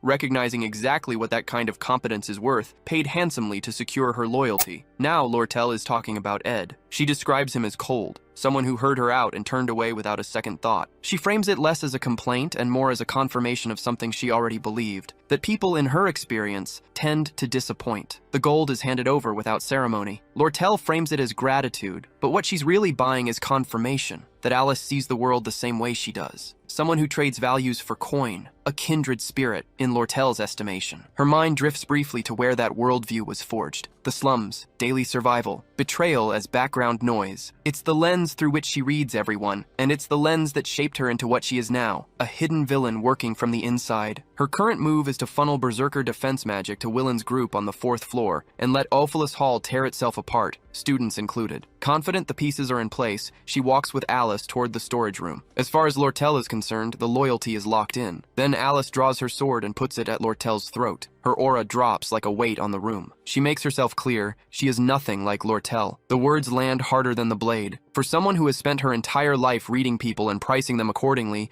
this is a failure she didn't see coming. The solitude of that hits her all at once. She doesn't move. Can't, really. Meanwhile, Taylor's team is having a considerably more active afternoon. Floor by floor, they work through it, calming Clebius, taking down the maid bosses, managing each crisis as it comes. The 1st floor is rough. After that, things find a rhythm, until the 4th floor. Willen is already gone by the time they arrive. The defensive magic runes have taken hold, and his body is running on unstable energy he can't control. He's holding a crystal ball that has become genuinely dangerous, and he knows it. He's calling for help, but the magic isn't interested in his feelings about it. The students hear the chaos, assume the building is coming down, and flood into the hallways. Whatever organized shape the protest had is gone. Taylor's group doesn't hesitate. Taylor absorbs Willen's blast directly, buying time for the others to get the students out. Once the floors are clear, they turn back to Willen, who has not gotten better in the interim. His attacks are escalating. Elvira runs the numbers and concludes that magic isn't going to cut it here. She produces an anglerweed reagent, something that can dull magical output, and lays out the plan. They have to knock Willen out the old-fashioned way. Taylor takes point. Elvira buys him an opening by throwing Clebius, yes, throwing him, forward as a distraction, and the group moves in, cutting angles through Willen's wild swings. Taylor gets close. Close enough. Then the runes go critical. Willen lights up, and the explosion that follows shakes the entire hall. Outside in the garden, Ed and Janica watch the smoke rise. Janica is focused on Ed's injuries. He tells her most of the blood isn't his, which is technically reassuring, and also not the point she was making. But Ed isn't thinking about the explosion. He's thinking about the carriage parked outside the hall, the one belonging to the Golden King's elite of the Merchant Association. The Golden King is Lortel's adoptive father, and more importantly, he's a character who has no business being here. In the game, he's a fake antagonist who doesn't show up until Act 2, and even then, he's eventually put down by Lortel herself. His presence now, quiet and unannounced, means something. Ed watches the carriage and starts working out what. What catches Ed's attention next makes the picture worse. Shenny, one of the maids of Ophalos Hall and a subordinate of Alice, is standing by the carriage, waiting for the Golden King. That shouldn't be happening. Alice is someone Lortel spent considerable effort winning over, and Shenny is one of her trusted maids. Seeing her here with the elite suggests the loyalty Alice pledged to Lortel wasn't as solid as it looked. The crack becomes a fracture in Ed's mind. Shenny's presence points to one conclusion. Alice has betrayed Lortel, and the stakes of that betrayal are immediate. Lortel is essential to the game's later acts. Lose her now, and the whole story collapses with her. If the Golden King gets inside, gains access to the sealed Book of Grimoire, and takes control of Ophalos Hall, there's no recovering the original storyline. Ed decides he needs to get ahead of this, taking on Lortel's role himself and keeping the Golden King from walking through that door. What Ed doesn't know yet is how this unraveled in the first place. Before the protest even began, Alice had already made her move, quietly writing a letter to the elite merchant king. In it, she laid out everything. That the Golden King is Lortel's adoptive father, that he's the man who had Lortel's biological father killed, that Lortel has been carefully maneuvering the business magnates and directors of the elite merchantry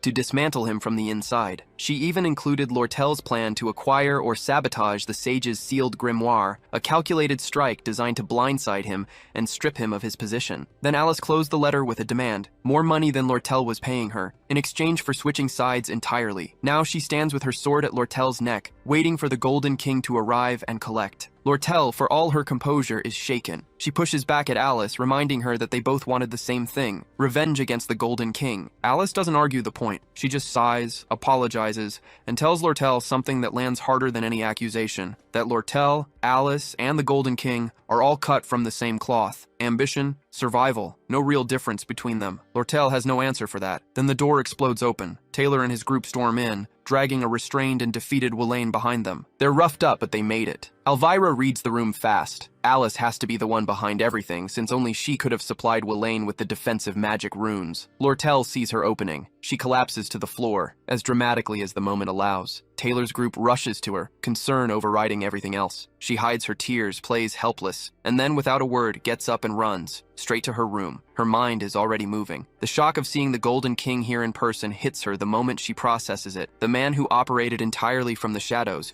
has walked into Ophalos Hall himself. But Lortel doesn't let the shock sit for long. His presence is actually useful. The large-scale tampering with the Merchant Association's account books, the damage from the chaos, she can pin all of it on him. His downfall is right there, if she moves fast enough. Her room has a carrier pigeon. The pigeon carries a message to the Merchant Association's officials. The message exposes the Golden King's crimes. After that, she finds somewhere in the hall to stay out of reach and lets the pieces fall. The plan is clean. She just needs to execute it. Alice's betrayal stings, genuinely. But Lortel has been hurt by people before, and she knows how to redirect that pain into something useful. She wipes her face and moves. At the same time, the Golden King enters the hall with his guards, unhurried and composed. He spots a student near the entrance and calmly tells them to get out for their own safety. The student doesn't move. He informs the elite that no one is permitted inside the hall. Safety protocols. The elite looks puzzled, maybe a little amused. Then he gets a better look at who he's dealing with. It's Ed, planted at the foot of the stairs like he was built there, with no badge, no authority, and no intention of stepping aside. The elite keeps his composure and asks, reasonably enough, whether Ed has any official standing to be enforcing anything. Ed tells him he's acting on his own judgment, which is either very brave or very stupid, depending on how the next few minutes go. Ed runs the math in his head. 3 people actually understand what's happening in this hall right now. Lortel, who wants the elite gone for what he did to her childhood. The elite himself, who's here for the sage's sealed grimoire. And Alice, the chief maid, who just burned Lortel's trust to the ground and made herself the villain of this act. Ed's already handed Alice off. Taylor and his group can deal with her. His job is this staircase. The elite tries a softer angle, saying he just needs to speak with the academy about the chaos. Ed doesn't move. That patience starts to wear thin. The elite activates his aura and cuts to the real question. Is Ed taking Lortel's side? 10 minutes earlier, Ed and Janica were at Jix's room. Most of the building had already cleared out. Jix was doing exercises, calmly, while everything around him was falling apart. When they asked why he hadn't evacuated, he said he preferred to stay out of it and stick to his routine. Fair enough. Then he looked at Ed and Janica together and asked if they were dating. Janica shut that down immediately and loudly, then immediately worried she'd made it awkward. Ed quietly let Jix know he'd put his foot in it. Jix apologized. Once the air cleared, Jix asked what they actually wanted, especially given that they'd shown up uninvited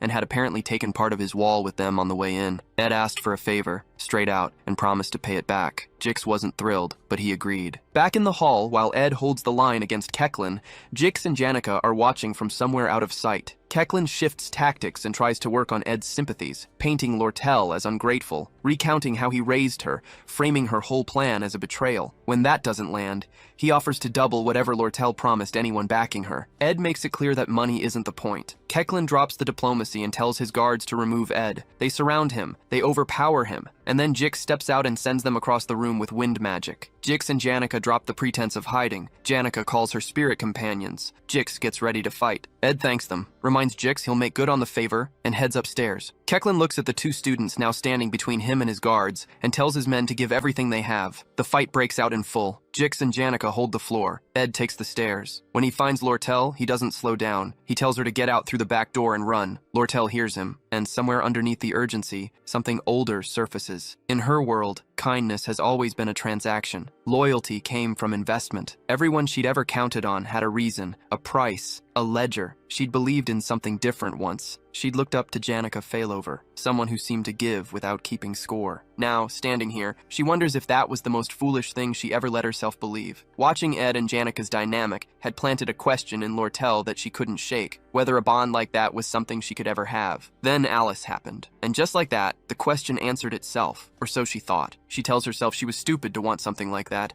she should have stayed exactly who she was, cold, precise, and unbothered by trust. Of the 5 people she'd placed inside the hall, 4 had folded. Alice went to the elite. Shenny and Kelly followed. Willen leaned the same way. That left Ed, and Lortel had already written his betrayal in advance, just hadn't filled in the date yet. As they move through the hall, Ed asks whether Alice was the one who turned on her. Lortel stops. She doesn't answer the question directly. Instead, in a quiet, almost deflated voice, she tells him she can't guarantee the 20 gold coins anymore. The plan is slipping. She's lost her grip on it. Ed doesn't even blink at the money. He tells her that was never the point, takes her arm, and pulls her back into motion. If the elite gets to her, it's over. Not just the plan, but everything she's been building toward. That lands differently than she expected. For a moment, Lortel genuinely doesn't know what to do with it. The idea that someone might be helping her without a ledger running in the background is so foreign, it almost reads as suspicious. Almost. Still moving, Ed asks the real question. What's actually going on between the Merchant Association and the elite, and why Kechlin came to the academy himself, so Lortel lays it out. Her adoptive father has been bleeding money for years, hiding losses behind manipulated prices and a stranglehold on the armor trade. He needs a major score to keep his position, and Sage's sealed grimoire is it. He sent Lortel to the academy to find a way to get it, steal it, sabotage it, whatever worked. What Kechlin doesn't know is that Lortel has spent years quietly flipping merchants and committee members inside the association. Every alliance she built was a step toward the same end: expose him, remove him, and settle what he did to her. Ed connects the rest on his own. Kechlin's desperation is why he showed up early. The rushed moves on the armor trade, the push for the grimoire,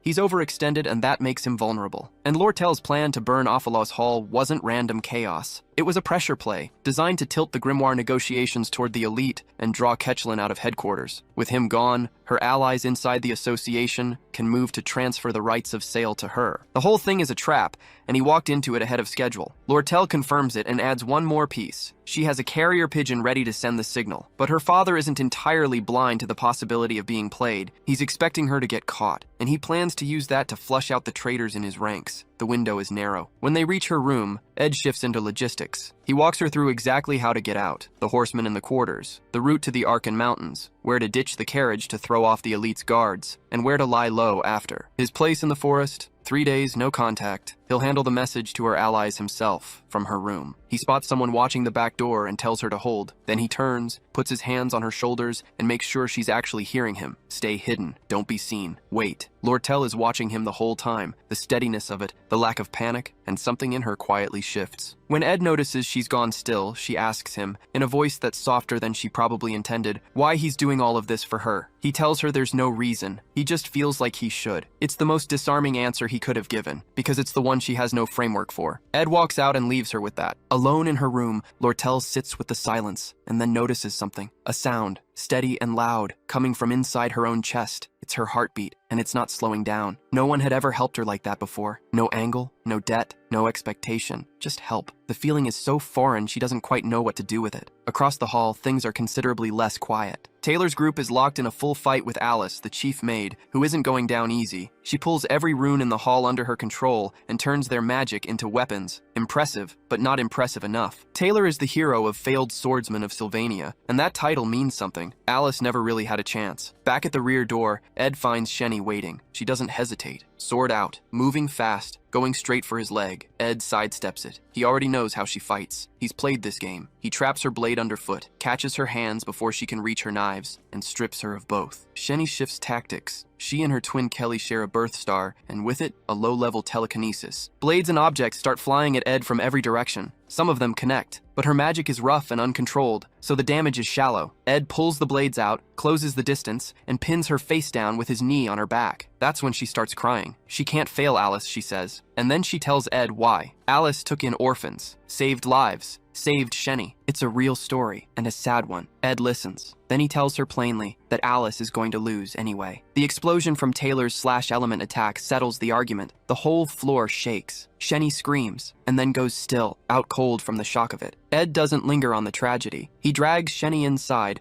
props her against the wall, and moves on. These side stories exist in the margins of the plot. His survival doesn't. He makes it to Lortel's room, takes a moment to clock how precisely it matches her, the books, the furniture, all of it exactly right, and then gets to work. Message written, pigeon sent. Elite Keklin is currently in Sylvania, which buys them at least 3 days before anyone at headquarters knows what's happening. By the time night falls, Ed is done. Soaked, cut up, limping, but done. He stopped Elite from reaching the hall, built Lortel an exit, and kept the storyline on track. The horse carriage is already drawing Elite's people in the wrong direction. Everything held together. He pushes open the door to his hut and stops. Lortel is walking toward him, knife in hand, expression unreadable, and not in a good way. For one very bad moment, Ed's mind goes somewhere dark. What if she's been the one pulling strings all along? What if he's the last loose end? He can't move. His thoughts are getting ahead of him fast. Then Lortel reaches him and tears a strip from her own clothes to bandage his wounds. The knife was for cutting fabric, that's all. Ed exhales. Lortel's expression up close is nothing like what he imagined. Her eyes are quiet and careful as she tends to him, then guides him inside where she's already got a fire going. She suggests they warm up together first. Her cheeks go a little pink when she says it. The fire does its job. Ed dries off, the tension of the night slowly leaving him, and the two of them fall into easy conversation. Lortel mentions the carriage driver, the one who volunteered to pull the Elite's guards away from her, knowing full well what that risk meant. Ed finds himself wondering how she inspires that kind of loyalty in people. Then he remembers who he's sitting next to, Lortel Keklin. He lets the question go. After a beat of quiet, Lortel thanks him properly and acknowledges that she owes him not a small favor but a real one. When she notices he's not exactly buzzing with personality in response, she calls him out for being dull. Ed's reply is about as romantic as a receipt. Just have the 20 gold coins ready when the deal closes. The silence that follows is comfortable enough until Lortel breaks it. She asks with a careful kind of curiosity whether he and Janica are close. Ed doesn't hesitate. He speaks about Janica warmly, the kind of person you can count on. Genuinely good. Lortel listens without interrupting. Her expression softens, but there's something underneath it, a quiet kind of weight. She adds her own words about Janica, and they're kind words, but the tone doesn't match them. Ed picks up on it and asks what she's actually trying to say. Lortel takes a breath, then lets it out slowly. With a faint smile, she admits it plainly. She's not like Janica, not the type who puts others first, not naturally caring. She says it without bitterness, but she says it. Meanwhile, back at Awfulness Hall, Jix and Janica are still in the middle of it. They've been holding off Elite Keklin and his guards, but the moment Elite gets word that Lortel has escaped, he drops everything and goes after her himself. That leaves Jix alone with the guards, and it's not going well for him at all. Then Janica shifts. The nervousness she'd been carrying disappears, and her spirit magic aura ignites. A full tornado tears through the hall, guards flying in every direction as her spirits cut loose. Jix, watching the destruction unfold, yells at her to stop. Janica pauses and turns to him with a smile that doesn't quite fit the situation. Eyes bright, completely calm. She assures him she's not angry at all, which somehow makes it worse. The next morning, Ed is outside his hut scrubbing what's left of his academy uniform. After a night like that, skipping class wasn't a hard call. Jix shows up with a spare uniform and a full debrief. Welaine has absorbed all the blame for the destruction of Ophelos Hall. Chief Maid Alice, now in custody, hasn't said a word. Lortel is safely tucked away in Ed's hut, and there's still no word yet from Elite Kexlin. Ed lets himself feel relieved. The plan held. All that's left is waiting for the carrier pigeon to come back with good news. His body is still paying for the night, sore in ways he'll be feeling for a while, but the outcome is what matters. Then he checks his stats. The numbers have moved. He's reached intermediate craftsman rank, and with it comes a new tier of abilities. He zeroes in on Spirit Formula Infusion, a skill that bridges spirit sorcery and magic engineering, letting him form contracts with spirits and build weapons, artifacts, tools, the kind of versatility that changes what he can do going forward. He starts thinking through the possibilities immediately. Later that day, Janica shows up. Ed is outside getting some movement in when she arrives and settles beside him. He asks why she's not in class. She says she needed air, tired, wanted a break, came to the woods. Ed asks more carefully whether she got hurt because of him. She shakes her head and tells him she's fine. Then, with a small frown, she asks about Lortel. Ed tells her Lortel is resting inside. Janica takes that in, keeps her expression neutral, and does a decent job of hiding the fact that she's not entirely thrilled about it. Inside the hut, Lortel exhales. The Ophelos Hall incident is behind her. For now, at least she can breathe, but the relief doesn't last long. Lortel still has one more move to make. She needs to convince the chief maid, Alice, to help set up negotiations for Sage's sealed grimoire. For now, all she can do is wait on a reply from the elite merchant's headquarters. Waiting turns out to be its own problem. Sitting in Ed's hut, Lortel starts noticing things she hadn't before. How easy it is to breathe around him. How little he asks for in return for his trust. Something about that gets to her. She blushes. And for someone who has spent her whole life measuring everything in gold, that's a significant development. She makes a decision. She's not giving Ed up to Janica, who already has a full life and plenty of people in it. Lortel is going to compete, and she's going to win. 3 days in his company only makes that resolve sharper. She starts running through strategies, including, briefly, just burying him in gold. She scraps that idea. Better to be warm, useful, maybe quietly cover his tuition. Something that doesn't scream, I am trying to buy your affection, even if the line is thin. It's the first time she's ever wanted something that money couldn't simply solve, and the novelty of it is equal parts thrilling and mortifying. She's never had a boyfriend. She's barely finished the thought before Lucy crashes through the window. Ed handles it without missing a beat. He hauls Lucy out and deposits her in the small tent he'd already built outside, apparently anticipating exactly this. Then he turns back and apologizes to Lortel for the interruption. Lortel accepts the apology, but internally she's already filed Lucy under a new category, natural disaster. The next morning, Lortel wakes up early with a plan. It doesn't survive contact with reality. Janica is already there. Lortel sighs, turns around, and heads back inside, where Lucy is still asleep and completely unbothered by the world. Ed, meanwhile, has been busy. He picks up stonemasonry, builds a brick fireplace inside the hut, and by the time everyone's awake, he's grilling beef jerky for the group. Over the meal, Lortel notes that the morning passed without incident, which means things are moving as planned. Ed thanks her and tells everyone not to get comfortable yet. Then, feeling the competitive pressure, Lortel sweetens her end of their deal, supplies and goods, instead of the 20 gold coins they'd originally agreed on. Ed takes her up on it and asks if she can source construction materials or spare magic engineering equipment. She says she'll look into it. Then he turns to Janica with a request of his own. Teach him basic spirit magic and how to form a spirit connection. Janica lights up. She pulls out a spirit bird and starts walking him through the process. Focus, connection, the fundamentals. The spirit bird then interrupts her to point out that she's explaining it wrong. And while it's at it, it also mentions that during their last spirit meeting, Janica received specific advice on how to use Ed's cabin construction as a chance to get closer to him. Janica dispels the bird at speed, visibly sweating, and asks Ed, very casually, how much of that he caught. Lortel doesn't let the moment go to waste. She pivots smoothly into offering Ed her leftover food stock from headquarters at a discount. Ed counters, asking her to fold it into the original 20 gold deal. Lortel, with a smile clearly aimed at Janica, offers to just give it to him for free. Janica objects. A debate starts. Ed eats his beef jerky and watches, quietly noting that he somehow ended up with a spirit magic tutor and a magic engineering supplier, both highly motivated. Then someone new arrives at the hut. Belle Maya, the new chief maid of Ophelos Hall, shows up with an apology for the unannounced visit and a message from the former chief maid, Alice. The mood shifts immediately. Lortel's expression tightens, and whatever lightness was in the air a moment ago disappears. What no one at the hut knows yet is what happened just before Belle Maya arrived. One of Janika's friends, Clara, had stopped by to see her and passed along a piece of news she described as top secret, delivered in a whisper with strict instructions not to react. The news: Janika is in love with Ed Roth Taylor. Belle Maya did her best to keep her face neutral. Whether she managed it is another question. Clara and Belle continue picking apart Ed's situation. His reputation as a troublemaker is softening lately, but his awareness of Janika's feelings is apparently non-existent. Clara supports her friend, though she can't ignore that Janika keeps bringing Lortel's name into conversations that have nothing to do with her. Clara admits she doesn't fully understand either of them. Her read on it is blunt. Relationships are about balance, and Janika is too trusting for that kind of game. Ed, meanwhile, is either oblivious to every hint Janika drops or doing a very convincing impression of it. Clara practically begs Belle to intervene. Belle offers a gentler theory that Ed is too buried in his own problems to even register romance as a category right now. She suggests it might just be his particular brand of bad luck with people. Clara doesn't find that comforting. If anything, it unsettles her more. Back at Ed's hut, Belle Maya arrives to find Lucy, Lortel, and Janika all present, which gives her an immediate headache. When Lortel asks why she's there, Belle delivers Alice's message. That evening, she takes the sleepy Lucy and Janika with her,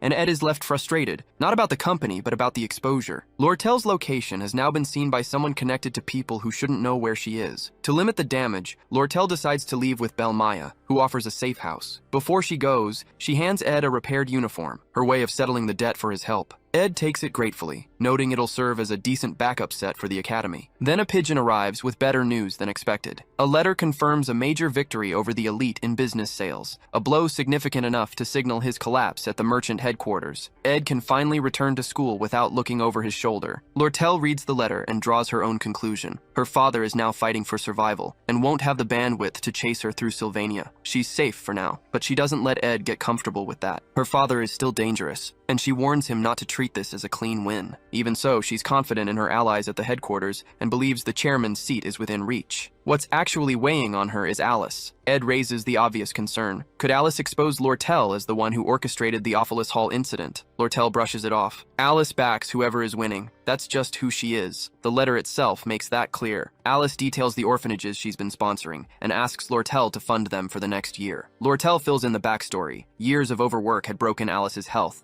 and the academy offered nothing. Faced with responsibilities she could no longer carry, including the orphanage, Alice made a calculated move during the Ophilus Hall incident and switched sides for money and support. It looked like betrayal. Lortel understands why she did it. Still, reading between the lines, Lortel's conclusion is simple. Alice is backing her because she thinks she'll win. In the merchant world, that's not loyalty, it's arithmetic. Lortel will keep Alice close, but the trust they had before is gone. As she wraps things up, Lortel reminds Ed to stop by the Merchant Association branch to finalize their supply delivery contract. Ed hands her a fire torch for the walk. She takes it, then pauses, just standing there, looking at him. When he asks what she's waiting for, she remarks on how tall he is. She mentions almost casually that she tends to make risky moves when she wants to win. Then she steps in, reaches up, and straightens his tie. She tells him he looks good in the new uniform, and before he can respond, she grabs the tie, pulls him down, and kisses him. Afterward, she teases him about the raspberries they'd eaten earlier, claims she can taste them again. She laughs, clearly delighted with herself. Ed, stone-faced, tells her to stay within her limits. Lortel finds his reaction deeply boring and says so. She also leaves him with a parting note. Next time, she says, he should try pulling her closer. She needs the practice of pretending to resist. Then she takes the torch, walks off at a normal pace, and the moment she's far enough away, she sprints into the forest and vanishes. Ed stands there, thoroughly thrown. No matter how carefully he tries to stay on the edges of the story, he knows is unfolding around him. It keeps pulling him in. Later, sitting by his campfire with the trees above him and crickets filling the silence, he can't quite settle. Something is sitting wrong, and the quiet isn't helping. The discomfort isn't irrational. Ed's original plan was clean and contained. Watch the game's events from a safe distance, intervene only when the scenario needed a nudge, and spend the rest of his energy on surviving, graduating, and keeping his stats in order. Simple enough, in theory. In practice, it's turning into something else entirely. As summer gives way to fall, Ed finds himself wondering what the game is going to throw at him next, and whether he'll have any say in it. The next day, Janika convenes with her spirit companion companions by the lake to talk through her Lortel problem. The spirits fill her in on what happened between Lortel and Ed, and she does not take it well. One of them describes Lortel in terms that make clear exactly what kind of threat they think she is, and Janika's first question is how Ed responded. When she hears he was cold and gave nothing away, she relaxes, briefly. Spirit Tarkin cuts that relief short, warning her that Lortel doesn't back off, she doubles down, and if Janika doesn't move fast, she'll lose Ed's attention before she ever really had it. Tarkin then proceeds to offer a string of suggestions so absurd that the other spirits physically remove him from the conversation. Spirit Marlita steps in with something actually usable. Marlita's advice is straightforward. Create a moment with Ed that sticks, something he'll keep thinking about. Janika turns it over and lands on a shared meal as a reasonable starting point. That evening, Ed tests out a new recipe on Lucy. She takes one bite and makes her feelings immediately known. Ed doesn't argue. He just writes down what went wrong and decides his cooking ambitions can wait until he has better ingredients to work with. The failure still earns him something though, a stat upgrade, pushing his craftsmanship to intermediate level. It's a reminder of how much his core stats shape everything else he does. He makes a note to develop them more evenly. The problem is time. Between classes, survival training, and tracking the game's scenario, there isn't much of it left over. He checks in on the key players. Taylor's combat skills are coming along. Isla is still in Taylor's corner. Princess Fina appears to be on course. The collision between Fina and Lortel is getting closer, and Ed knows it. He also knows Clarice won't show up until next year, so she's not his problem yet. And while Elite's early exit introduces some unpredictability around Lortel, Ed is confident it won't stop her from going after the Sage's sealed grimoire. When the Academy Day ends, Ed pauses outside and looks back at the main building. Act 2's final boss is about to surface, which means the faculty building needs to be on his radar now. Inside the Academy, someone else is also putting pieces together. A letter arrives identifying the person behind the Ophilus Hall incident,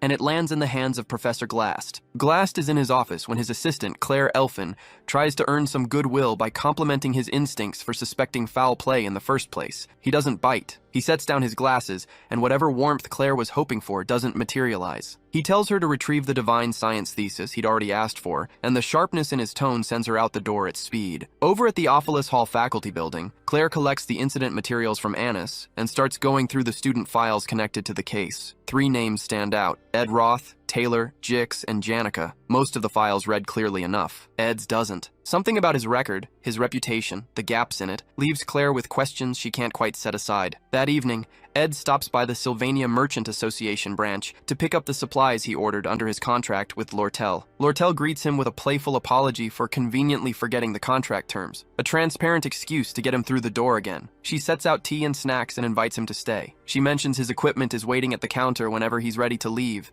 then pivots to showing off what she's wearing for an important meeting, clearly fishing for a reaction. Ed's response is to ask what the meeting is actually about. Lortel took his indifference in stride. When the conversation turned to his cabin, she pointed out he'd probably need furniture, but Ed noted that her company's prices were well out of his range. She agreed she couldn't just hand things out for free, merchant ethics and all that. Then she used her magic to snap a chair leg clean off, declared it damaged goods, and mentioned she'd be throwing it away tomorrow. Purely coincidentally, someone with crafting skills could probably fix it up. Ed thanked her for the broken chair with the same flat composure he brought to everything. Lortel found that endlessly entertaining. She moved closer, perched on the nearby table, and asked him directly, did he not see her as a woman? She wasn't helping him out of the goodness of her heart, she admitted. She had her own reasons, and she had no intention of disappearing until she got what she came for. Ed's response was simple.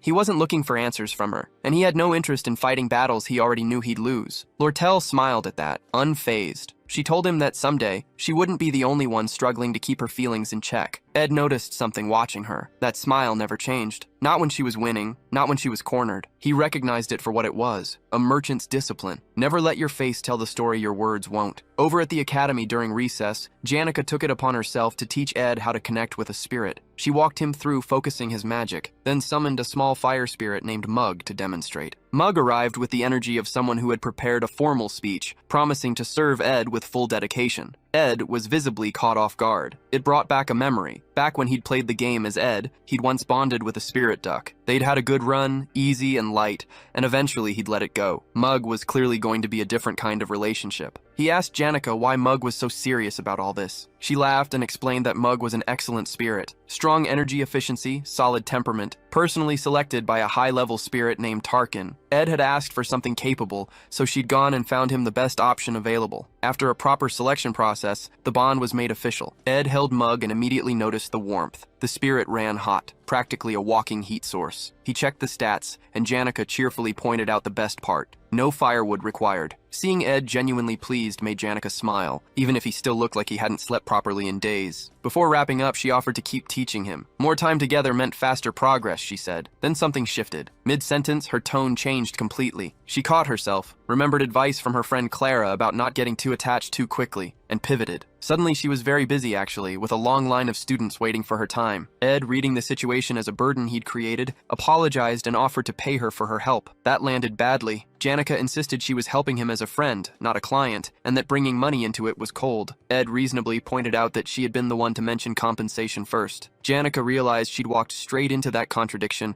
and had no clean way out. To her credit, she came clean. Her friend Clara had told her she was too generous and needed to practice saying no. Ed said Clara sounded right. It was a surprisingly smooth landing for an awkward moment. Janica left in good spirits, promising to see him at combat training and mentioning she'd bring a special accessory next time. Mug stayed with Ed, and he waved her off. Between Lortel's engineering knowledge and Janica's spirit, Ed finally had something resembling a real foundation, proper crafting skills, a fire that didn't need tending, and a setup that actually worked. For the first time in a while, things were starting to look livable. Late at night, Ed glances out his window and remembers he never checked his traps. He heads into the forest. He's not the only one out there. Claire Elfin has been quietly building a case, and her prime suspect is Ed. His family disowned him. He has no known ties to Ophelis Hall, and yet something about him doesn't add up. Reports keep placing him in the woods, so that's where she goes. She's moving carefully through the trees when she hears footsteps and ducks out of sight. What she sees stops her cold. A man hauling Lucy over one shoulder and dragging a dead deer with the other. No magic, just raw physical ability. That rules out Principal Obel immediately, and the moment she gets a clear look, Claire's suspicion locks into place. It's Ed Roth Taylor. As far as she's concerned, she's found her mastermind. She follows him back through the forest, surprised to find a hidden hut she had no idea existed. From a distance, she watches him toss Lucy into a tent and drop the deer by the fireplace before heading inside for the night. Claire waits, then moves in to rescue Lucy. She doesn't make it 2 steps before Lucy fires off a warning spell and demands to know who she is. Claire introduces herself flustered. Lucy stares at her for a moment, goes back into the tent, pulls out some beef jerky, gives Claire one more suspicious look, and then just flies away. Claire is left standing there with nothing to show for it. She takes what she has to Professor Glast. She lays out her evidence, emphasizes the disownment, and describes how Ed physically overpowered Lucy and kept her in a tent in the woods. Glast barely remembers who Ed is. He's not interested in low-ranking students, and he's even less interested in Claire's theory that a deer in a tent constitute a criminal operation. Lucy sleeps in the woods all the time, he tells her. This is not news. Claire shifts tactics and reveals she used magic to pull memories from the first floor of Office Hall. Glast's eyebrow goes up, not because he's impressed, but because she didn't have permission to do that. Claire fumbles through an explanation that doesn't quite hold together. He tells her to write an apology letter. She pushes anyway and makes him look at the recording. It shows Ed sitting on the stairs in a pose that admittedly does look like someone who planned everything. It also shows him stopping Taylor's group from going upstairs. Claire thinks this is damning. Glast asks if she has anything stronger. She brings up Lucy again. He tells her again to submit the letter. She leaves exhausted and empty-handed. Then Glast, alone, actually looks at the memory globe. He watches Ed hold his ground against Taylor and Elvira, the Sword Saint and the natural-born alchemist, and something shifts in his expression. That's not something an ordinary student does. For the first time, Glast takes Ed seriously. Out in the forest, Ed has no idea any of this is happening. He's just finished crafting a new weapon using both magic engineering and spirit magic. A ceremonial dagger, Explosion. It's the best thing he's made since going independent, and he knows it. Mug, watching Ed admire the dagger, offers some practical advice about improving efficiency through use. Then, almost immediately, pivots into singing a song in Ed's honor. Ed has been watching this behavior since Mug arrived, the flattery, the formality, all of it, and he's had enough. He picks Mug up, gives him a firm shake, and asks what's really going on. Mug stammers. Ed goes straight to the point. Did Janica promise him something? Mug hesitates, but Ed reminds him that a spirit bond means honesty isn't optional. That breaks him. Mug confesses through tears that while his respect for Ed is genuine, his real motive for taking the contract was far more practical. The refined magic around Janica lets him grow at twice the normal rate for a low-ranking spirit. Ed sighs and asks if there's anything anything else. There is. Mug admits he'd heard rumors about Ed's strict authoritarian reputation at the academy and decided that constant flattery was the safest way to avoid his temper. It's not a great strategy, but it's an honest one. Ed hears him out and tells him he gets it. Wanting to grow stronger isn't something to be ashamed of. And with that, the matter is settled. They head back to the hut together, Mug perched on Ed's shoulder, chatting like they've known each other for years. Life at the hut has quietly improved. Ed chops wood, his stamina noticeably better than before, his storage stocked with meat and vegetables. He's not sleeping outside hungry anymore. With the basics handled, he pushes harder on his studies, cutting sleep, drilling information, forcing himself to absorb it faster. It catches up with him. He passes out. He wakes up to find Janica standing over him, telling him he needs to take better care of himself. The concern is real, and Ed takes it seriously, partly because of her, and partly because of 3 letters waiting for him. The first is from the academy, the second is from the merchantry, the third is the one that matters. Ed recognizes immediately that this letter could determine the entire direction of Act 2. In the original game, Act 2's central event was a negotiation over the Sage's sealed grimoire, a tug of war between the Academy Student Association and the merchantry. But the fall of the elite has reshuffled things. The Roth-Taylor family has entered the picture, turning a 2-sided dispute into a 3-way conflict. And it's not just the family name on the table. Crepin Roth-Taylor, the family head, is involved personally. He wants the grimoire for his research into eternal life. The problem is that Crepin is originally a major boss in Act 4. Him showing up this early is the kind of complication that breaks a playbook entirely. No player at this stage would have any realistic chance against him. Ed knows exactly how dangerous Crepin is. If Crepin secures the grimoire, Ed's path through the game collapses. All his foreknowledge becomes worthless. The third letter contains critical details about Crepin's movements and suspicions around the grimoire, but whoever sent it didn't sign their name, which is its own problem. Meanwhile, at the academy, Princess Finia is taking tea in the garden when Captain Claire arrives to confirm he delivered Ed's letters on her orders. She thanks him, but her mind is elsewhere. The Sage's sealed grimoire is the Academy's most significant asset,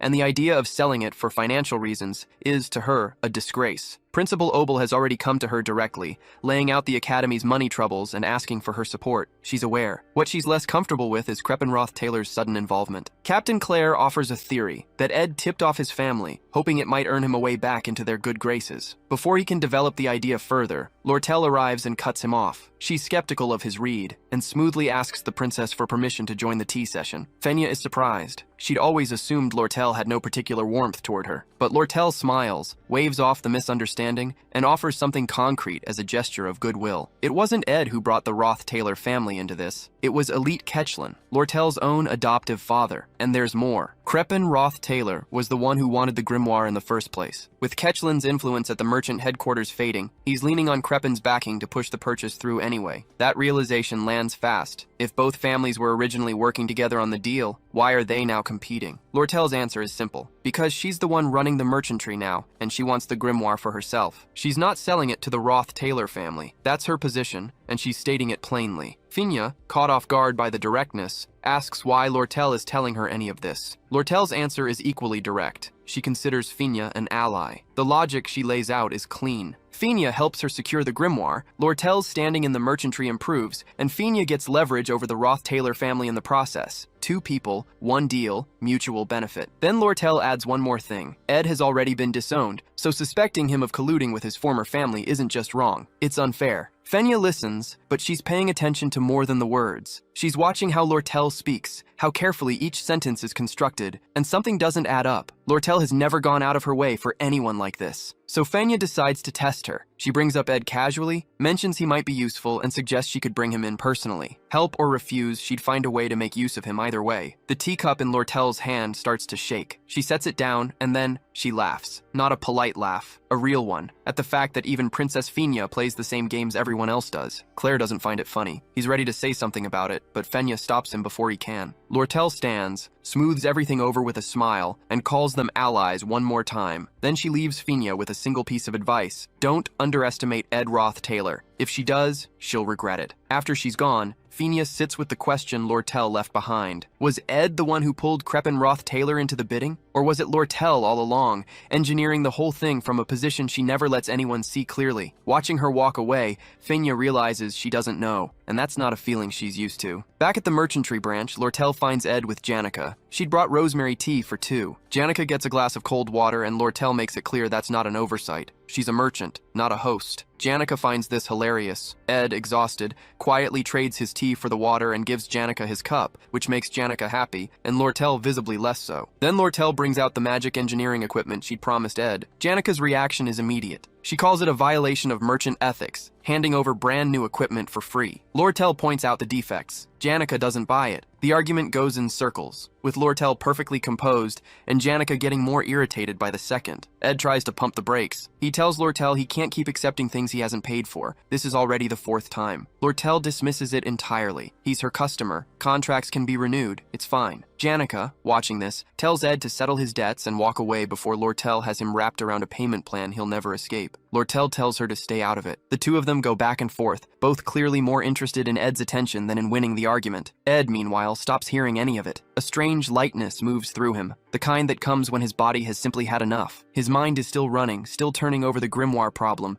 still thinking about sleep, of all things, and a better mattress. But his body makes the decision for him. He goes down before he can do anything about it. Lortel and Janica drop everything and rush to his side. Meanwhile, at Sylvania Academy, Princess Fina has been turning Ed over in her mind. His composure at the fishing camp, his handling of the Glaskin incident, his reputation among students as someone who keeps his head down and studies, it all starts to cut against the assumptions she'd made. Lortel's words have been sitting with her, and she decides she needs one more look before she makes up her mind. So she's the one who sends the 3rd letter, a private invitation to the royal residence, meant to stay quiet. She reviews her schedule for the following day and asks Captain Claire when Ed is expected to arrive. Captain Claire's answer isn't what she was expecting. Ed has collapsed from overwork. Princess Fania takes a moment with that. In the game, exhaustion status means mandatory rest days. It's practically built into the rules. And so, with the Akerpin Roth Taylor event bearing down on him, Ed is forced to stop. Everything waits. When he wakes up in his hut, his body feels like it's made of wet stone. There's also an odd warmth across his lower belly, which turns out to be Lucy, asleep on top of him, mumbling to herself. Ed watches her for a moment, and it pulls him back to the Glaskin incident, to how unnaturally light she was when he threw her. The thought lingers. He doesn't push it far, mostly because he doesn't have the strength to move her even if he wanted to. He notices the new blankets, the mattress. The merchantry must have brought him here to recover. Lucy wakes up talking about food, which tracks. Then she registers that Ed is actually conscious and shifts gears. She's been running mana treatment on him while he was out, correcting his distorted mana flow, apparently more than once. She finishes a round now, then drifts right back to sleep beside him. Before she goes under, she gets one thing out. Stop getting sick. It's a hassle, and being weak is dangerous. Ed knows exactly where that comes from. Her grandfather died bedridden from illness. He thanks her, genuinely, for the treatment and for caring enough to say it. Then Jix walks in without knocking, checking on the stove. Lucy is gone before the door finishes opening, embarrassed enough to relocate entirely. Ed, now fully awake, takes stock of the situation. For someone who has been trying to stay independent, he has accumulated a remarkable number of people who show up uninvited. He asks Jix what he's doing here. Jix says he's been keeping watch while the others are out, then hands Ed a bowl of soup and mentions, almost as an aside, that it's autumn now. Ed asks about Sylvania Academy. Jix runs through it. Taylor and Clayboys handled the exploration problem. The Demon of the Sewers Act is under control. The storyline is holding. Ed breathes a little easier. Then he asks how long he's been out. 10 days. The Sage's sealed grimoire event has already started. And before Ed can fully process that, Jix adds one more thing. Lortel had no choice but to leave for an important negotiation while he was unconscious. Ed is on his feet immediately, telling Jix to get a message to Lortel right now. At Sylvania Academy, the bidding war is already underway. The players are in the room. Princess Fenya Clowell for the Student Association, Lortel for the Elite Merchantry, and a third party no one in the original storyline put there. He enters with the kind of presence that makes a room recalibrate. Crepin Roth Taylor, patriarch of the family, in the flesh. At the luncheon, the principals take each other's measure before the real contest begins. Crepin greets Princess Fina with warmth, apologizes graciously for his family member Ed Roth Taylor's past behavior, and makes clear that Ed's conduct doesn't represent the Roth Taylor name. Fenya responds politely, but she's watching him closely. He reads as noble, measured, even compassionate, his every gesture calibrated to project respect. Her judgmental ability tells her something else entirely. Crepin is not a good man. He turns to Lortel next, confirming she's there on behalf of the elite merchantry. Lortel stands, introduces herself, and plays it exactly right. Respectful, composed, giving nothing away she doesn't intend to. Crepin probes with careful words. Lortel answers with careful ones of her own. Lortel keeps it simple. Profit is the only thing she's after. With that, the bidding begins. Each participant writes down a single number, no back and forth, no second chances. The Academy is quietly drowning in financial trouble, so they've kept this whole affair discreet. Vice Principal Principal Rachel running the auction, Princess Fenya the only royal in the room. Fenya watches the proceedings with more than casual interest. The sage's sealed grimoire isn't just expensive. It's the kind of item serious researchers would do a lot to get their hands on. She also knows exactly how these sealed bid auctions work. There's no price ceiling, which means the real advantage goes to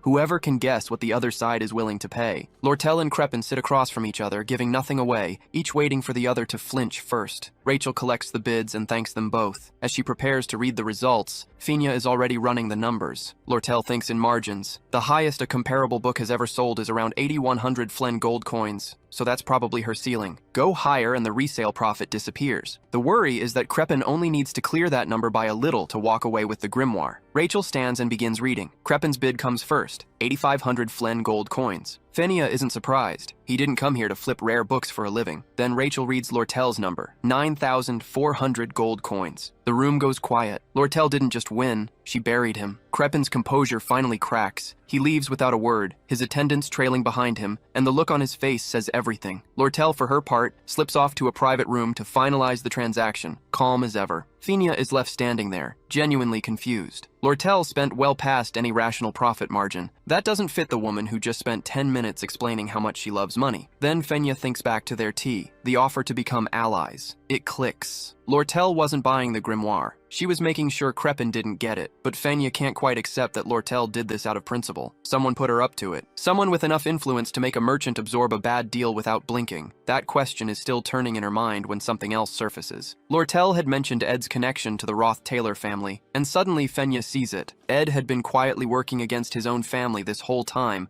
pushing himself so hard he collapsed. She was the one who pushed for his disownment. The guilt hits fast and hard, though for Ed, that particular disaster may have done him more good than harm. The forest sharpened him in ways the Academy never would have. Back in her quarters, Lortel turns the grimoire over in her hands and does the math. The loss comes out to about 900 gold coins. Not nothing, but not ruinous either. And she knows perfectly well she didn't do it for the margin. Ed asked, and she didn't hesitate. Now she has something he owes her, and she intends to collect. She stretches out and lets herself enjoy the thought. 900 coins for leverage over Ed. As investments go, she's decided it's a bargain. At the campsite, Ed gets the news and visibly relaxes. Jix laughs, telling him he really missed something. Apparently, Lortel's reaction when Elka delivered the update was worth seeing. Ed smiles, but there's a small reservation underneath it. Lortel has a way of getting what she wants, and charm is usually her first tool. He just hopes it was enough this time. The win doesn't fully settle Ed's nerves. He's convinced Crepin Roth-Taylor didn't enter that auction without a reason, and someone like Crepin doesn't walk away from something just because they lost a bid. Then Janica shows up at his hut, out of breath, and clearly relieved he's alive. She apologizes for the rumors spreading around the Academy. Apparently, her visible distress over his condition had people talking. Ed waves it off, already knowing the story from Jix, which is exactly the wrong thing to say. Janica rounds on Jix immediately. The detail she didn't want shared, that she'd been running through the Academy in tears, is now out, and the rumor mill had turned it into a full heartbreak narrative. She's furious enough to sick her spirit bear on Jix,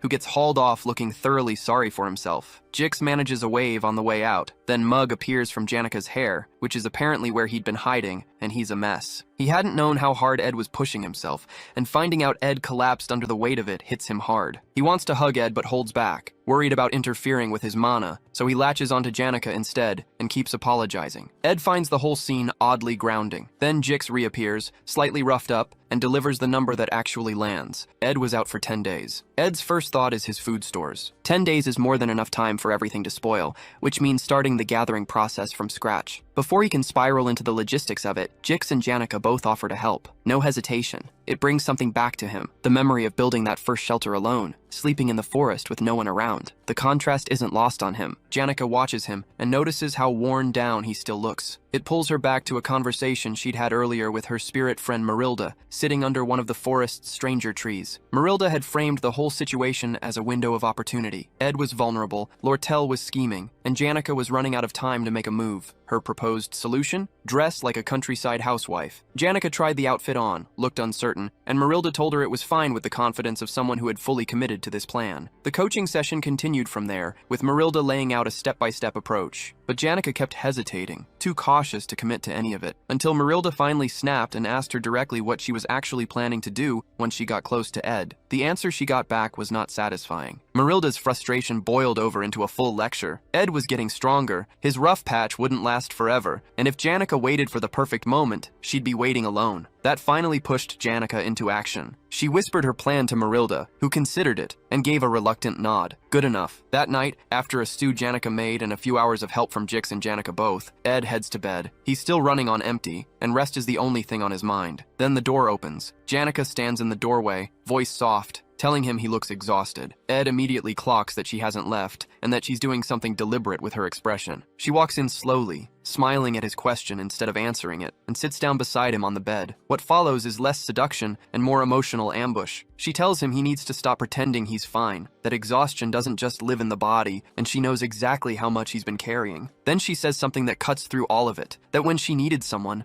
Ed was the one who stayed quiet and close while everyone else rushed in with noise. She wants him to admit he's struggling, not to fix it, just to say it out loud, so he can finally let himself rest. Janica's offer to do the same, to simply be there, quietly, is exactly what breaks him. Ed leans back against the pillow and finally says it out loud, that he's really struggling. Just admitting it seems to lift something off him, and he's asleep almost immediately. By morning, Janica is still beside him, and more importantly, the exhaustion that had been grinding him down is completely gone. He's fully recovered. Whatever she did, it worked. He doesn't get long to appreciate it. Lortel shows up that morning, and the two of them end up sitting together by the river. She seems genuinely glad he's looking better, but she also mentions, almost in passing, that she's been dealing with chronic fatigue herself. Ed's first instinct is that she's playing it up. Then she actually struggles to walk over to him, wincing with every step, and he reconsiders. Once she's settled beside him, he asks the obvious question, why come all the way out to the forest when she's both busy and clearly not well? Lortel waves it off. She has something to tell him. She's converting her merchantry into a full trading company, and she wants Ed at the center of it, not as staff, as co-executive, handling assets, products, and external affairs. She pitches it practically. He'd be at the company every day, just one wall between them. She also offers him a share of her personal assets. In her head, she's already imagining it as something closer to a partnership in every sense of the word. She's still talking, somewhere between business proposal and daydream, when Ed cuts in and asks if she doesn't think this is a little much. Lortel goes quiet. She pulls up her hood, looks at him directly, and tells him he doesn't understand. She already knows what he's thinking, that something's off with her, or that he can't make a serious decision based on the feelings of someone her age. She knows he wants to keep things professional, but he doesn't know what she's been through. She's watched fortunes appear and disappear. She's been betrayed more times than she can count, and somewhere in all of that, she figured out the one thing that actually matters, finding someone who won't leave, even if everything else does. Most people have family or friends as a fallback. She's seen too much to trust that. Her real fear isn't losing money. It's the idea that something happens to her one day, and there's no one there. She asks Ed to stay by her side, no matter what. Ed is visibly moved. Then Lortel laughs and tells him she almost had him. He's furious. She admits, still smiling, that she has a talent for making people waver. It's basically a reflex at this point. They sit together a little longer, and then she takes a breath and says that none of it was actually a lie. Ed tells her he's not going anywhere until he graduates from Sylvania Academy,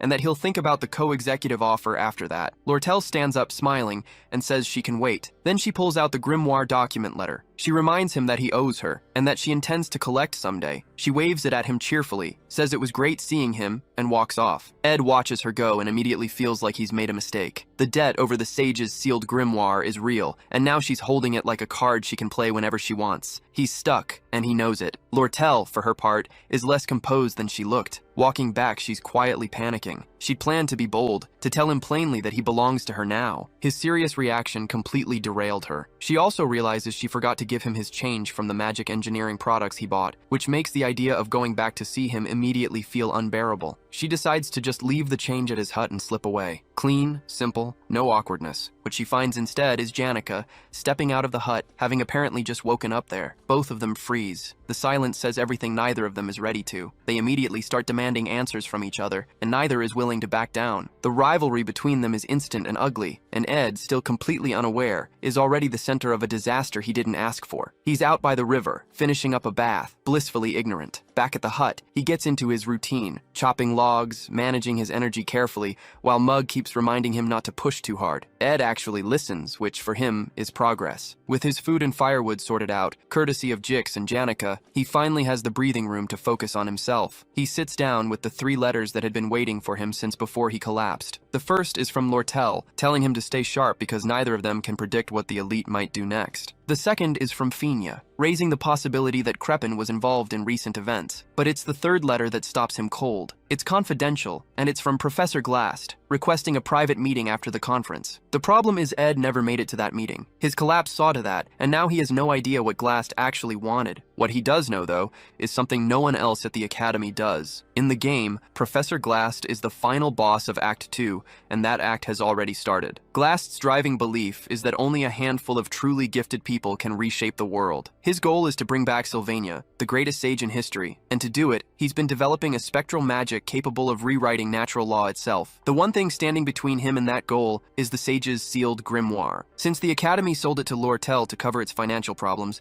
Glast takes it by force. Then he goes further. He kidnaps Ayla, a student with a rare magical ability, intending to use her body as a vessel for Sylvania's spirit. The plan is as dangerous as it sounds, and just as unhinged. In the game, Taylor fights through everything Glast throws at him and wins. Glast falls from the magic tower and says something significant before he dies, but Ed can't remember what it was. What he does remember is the trigger. Act 2's final battle begins the moment Ayla is kidnapped. He knows he needs to be ready, and as if on cue, the story cuts to Ayla, awake, alone, locked inside a dark and damp dungeon, with a demon from the underground waterway standing guard. She understands immediately how bad her situation is. The silence makes it worse. She's barely holding herself together when she realizes she's not actually alone. Another voice cuts through the dark, and it's blaming her for getting them into this mess. That's enough to break her composure entirely. Through tears, she snaps back at him, calling him cruel for piling on when she's already miserable, making it very clear she did not want to end up here. The person sharing her dungeon turns out to be Ed Roth Taylor, which was not part of his plan. To explain how he got there, Ed rewinds 3 days. He'd been working on his magic engineering gadgets and hit a wall. His current materials and blueprints simply weren't good enough for what the final battle would demand. Then he remembered something specific from the game. During the third stage of the final act battle, the party enters a secret laboratory packed with valuable blueprints. Taylor handles the middle boss fight there, but Ed is far more interested in what's on the shelves. Going alone would be reckless, so he asked Janica to come with him. Back at the academy, Professor Glast makes an announcement. 2 students, Adele from Class B and Ayla from Class C, are being moved up to Class A. The academy needs to make room for exceptional talent. Jix does the math and realizes Class A is now at 5 members, the largest it's been in years under Glast's watch. Ayla may not be the most powerful student, but her effectual magic stats are genuinely unusual. Jix pushes back a little,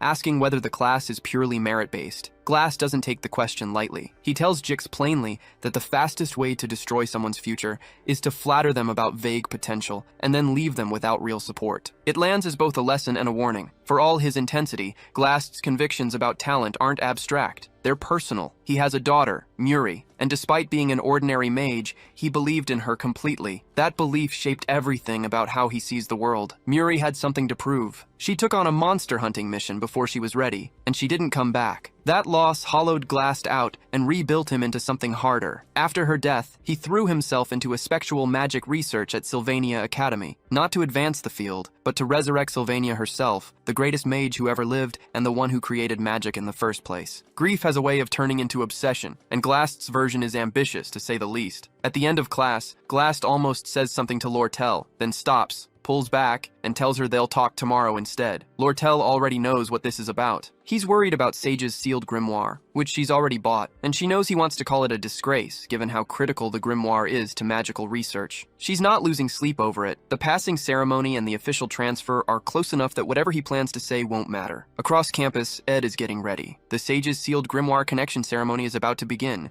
which means the final battle of Act 2 is starting. His plan is straightforward. Shadow Taylor through phases 1 to 5 as he fights to rescue Ayla and collect whatever useful items get left behind. He's already mapped out his priorities, specifically 2 items from Phase 3, Glock's Eye and Delheim's Hourglass. Both are made from materials that are nearly impossible to source outside the late-game scenario, so grabbing them now would give him a serious edge going forward. To get Janica on board, he tells her he lost something in the underground waterway and wants her help finding it. He expects her to push back. Dark, cramped spaces aren't exactly inviting. Instead, she agrees without hesitation. Ed feels a small pang of guilt about that. He can tell she genuinely cares, and he's still lying to her face, but he needs her. so he moves on. Before he can leave, Assistant Professor Claire shows up with a message. Professor Glast wants to see him in his office. Ed has no idea why. His best guess is that it's a follow-up to a previous summons he missed when he passed out. He decides to go. He walks in and finds Ayla already there, which immediately puts him on edge. She goes defensive the moment she sees him, still not over the Ophalos Hall incident where he shot an arrow at her. Ed, meanwhile, is confused for a different reason entirely. Ayla is supposed to be kidnapped tomorrow. She should not be standing calmly in a professor's office right now. Something is off. Ed starts scanning the room, looking for anything that might explain the shift. He finds it on Glast's desk, a report written by Claire documenting her observations of Ed and her investigation into the Ophalos Hall incident. The picture snaps into focus. Glast knows what Ed can do,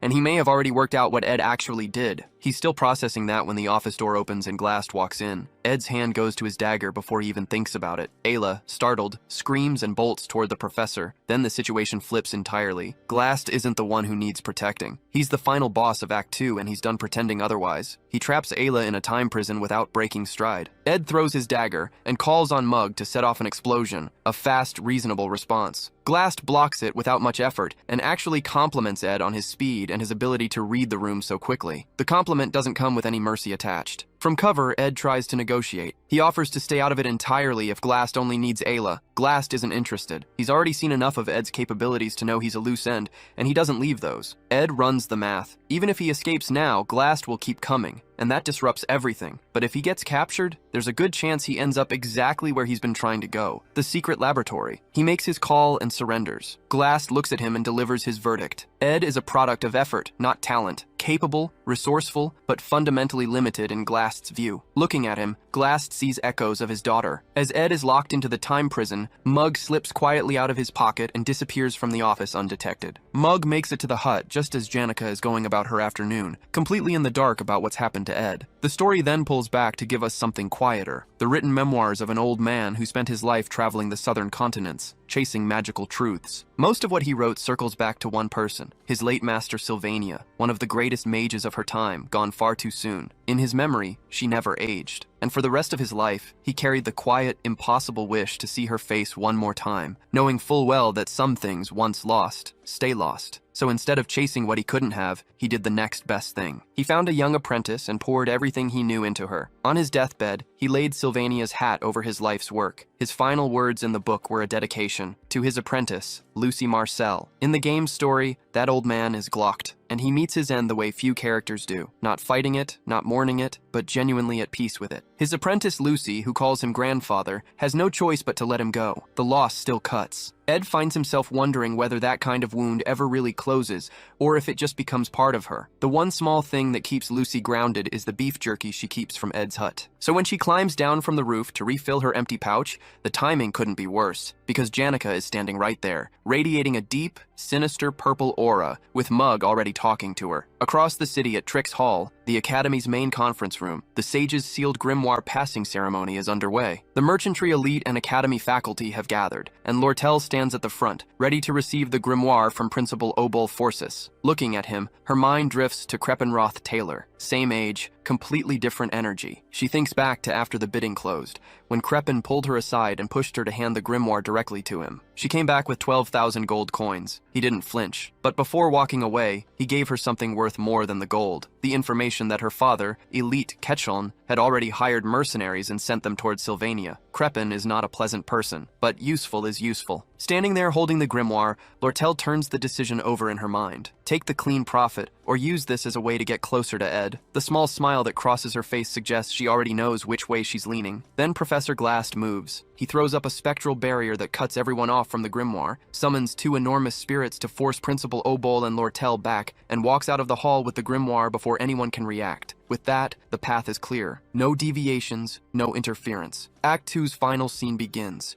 In Glast's secret laboratory, Ed is locked in a cell with Ayla, who is furious and making sure he knows it. She hasn't forgiven the arrow. Before Ed can do much about the situation, Coom appears. He's Glast's colleague in Expectual Studies, and his message is simple. They're lucky they're not on a lab table, so they should keep quiet and not do anything that wakes up whatever is guarding the door. Ed takes that in stride. Coom, a little thrown by how unbothered Ed seems, tells them to sit still and stay out of trouble. He'll be watching. Ed leans back and waits. The plan is straightforward. Taylor will show up, there'll be a rescue, and Ed intends to use the chaos to grab every magic engineering recipe and piece of equipment he can carry before slipping out quietly. In the meantime, he tries to make conversation with Ayla. She shuts him down every time. Ed tries the reasonable approach. No hard feelings, and if he'd actually wanted to hurt her, she'd know it. That logic does not land the way he intended. She calls him a liar and keeps going. Eventually, Ed tells her flatly to stop and just wait for Taylor. Then, after a beat, he apologizes and explains that what he did came from his own situation, not from anything personal against her. Ayla has apparently never heard Ed apologize before. She goes quiet. Then Mug shows up in tears, asking if Ed is alright. Ed grabs him immediately. Finally, someone in this cell he can actually talk to. Ayla, noticing that Ed has a spirit companion, suggests Mug go get help. Mug informs them with some excitement that he's already handled it. Janica knows, and Lucy is on her way. Ed's relief evaporates on the spot. Lucy coming here is not part of the plan. It is, in fact, the opposite of the plan. Mug's excitement about Lucy earns him a swift smack from Ed, sending him tumbling across the cell. When Cum comes over to check on the noise, Ed warns him plainly, "Let them go, or this gets ugly." Cum finds that funny enough to walk away. He shouldn't have turned his back. Mug had already lifted the dungeon keys while Cum was distracted, and Ed wastes no time getting the cell open. Ayla wants to move with him, but Ed talks her into staying put. Her leg is in no shape for what's outside, and he needs to move fast. She argues, then gives in. Ed's priority is simple: find Lucy before Lucy finds the lab. Among players who knew the game well, Lucy was the kind of variable you built your entire strategy around avoiding. Whatever she touches, the scenario changes. With his future riding on how this plays out, Ed runs. Back at Ophilus Hall, Taylor shows up at Jick's room, bruised, worn down, and asking for help getting Ayla out. He's lost Glast's trail since Trick's Hall, so Jick and his companions head into the underground waterway to pick it back up. At the same time, Ed is moving through the lab in reverse, retracing the path he came in on. He finds it almost funny. Experiencing the final scenario backwards wasn't exactly in the original script, but it works in his favor. The monsters are still contained, which means the route is cleaner than it should be. What isn't clean is the thought of Lucy crossing paths with Professor Glast. That particular meeting doesn't end well for anyone. Ed keeps moving. Eventually, he reaches the secret library where Reyna, a banshee and the library's boss, is on guard. He knows her patterns well enough to know he doesn't want to fight her. That fight belongs to Taylor, who needs the experience from taking down both Reyna and Coom to be ready for what comes next. So Ed slips through quietly, picking up the magical tools and engineering recipes he needs while staying out of Reyna's line of sight. Mug signals the timing. They move carefully. Then the ground shakes. The earthquake is enough. Reyna's attention snaps to them immediately, and the moment she locks on,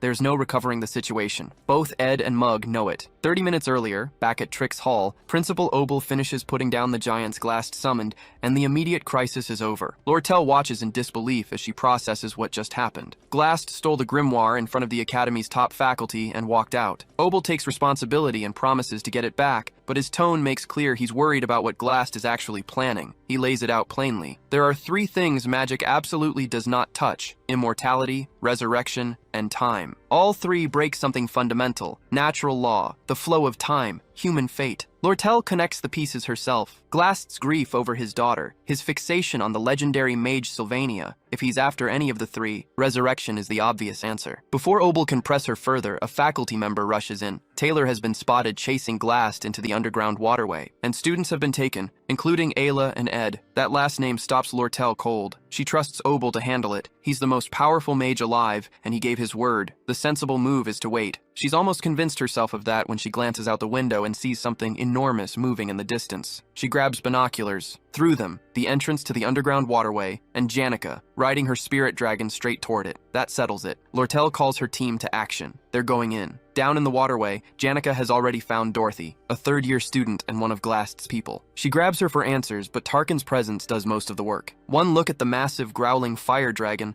and Dorothy passes out entirely. Janica sighs, pieces together what she can from what Dorothy managed to say before going under, and drapes something over Dorothy's face. Less out of kindness, more out of mild embarrassment at the situation. That's when Lortel arrives, greeting her with exactly the kind of cheerful energy the moment doesn't call for. Lortel takes one look at Janica's spirits and understands immediately. Janica will level the entire waterway if that's what it takes to get Ed out. That realization is immediately followed by a less noble one. What happens if Janica succeeds, and Ed ends up falling for her because of it? Lortel decides that outcome is unacceptable. She walks up to Janica with a smooth smile and mentions, almost offhandedly, that Ed's already been rescued and is back at his hut. She should probably go check on him. Janica doesn't buy it for a second. She points out, calmly and correctly, that she arrived first and saw no one come out. The lie collapses before it even lands. While the two of them bicker, Janica mentions she did try to bring backup. She asked Lucy, who yawned, turned around, and left. So here they are. With no better option, they split up and head in opposite directions, both racing to find Ed first. The stakes are the same for both of them, and neither is pretending otherwise. Meanwhile, in the secret library where Ed and Mug are still cornered by Reina, the ceiling caves in. Reina ends up buried under the rubble, and dropping down through the hole, mid-yawn, is Lucy, who explains she got bored and figured she'd come help. Ed stares at her and immediately understands that things just got significantly more complicated. Elsewhere,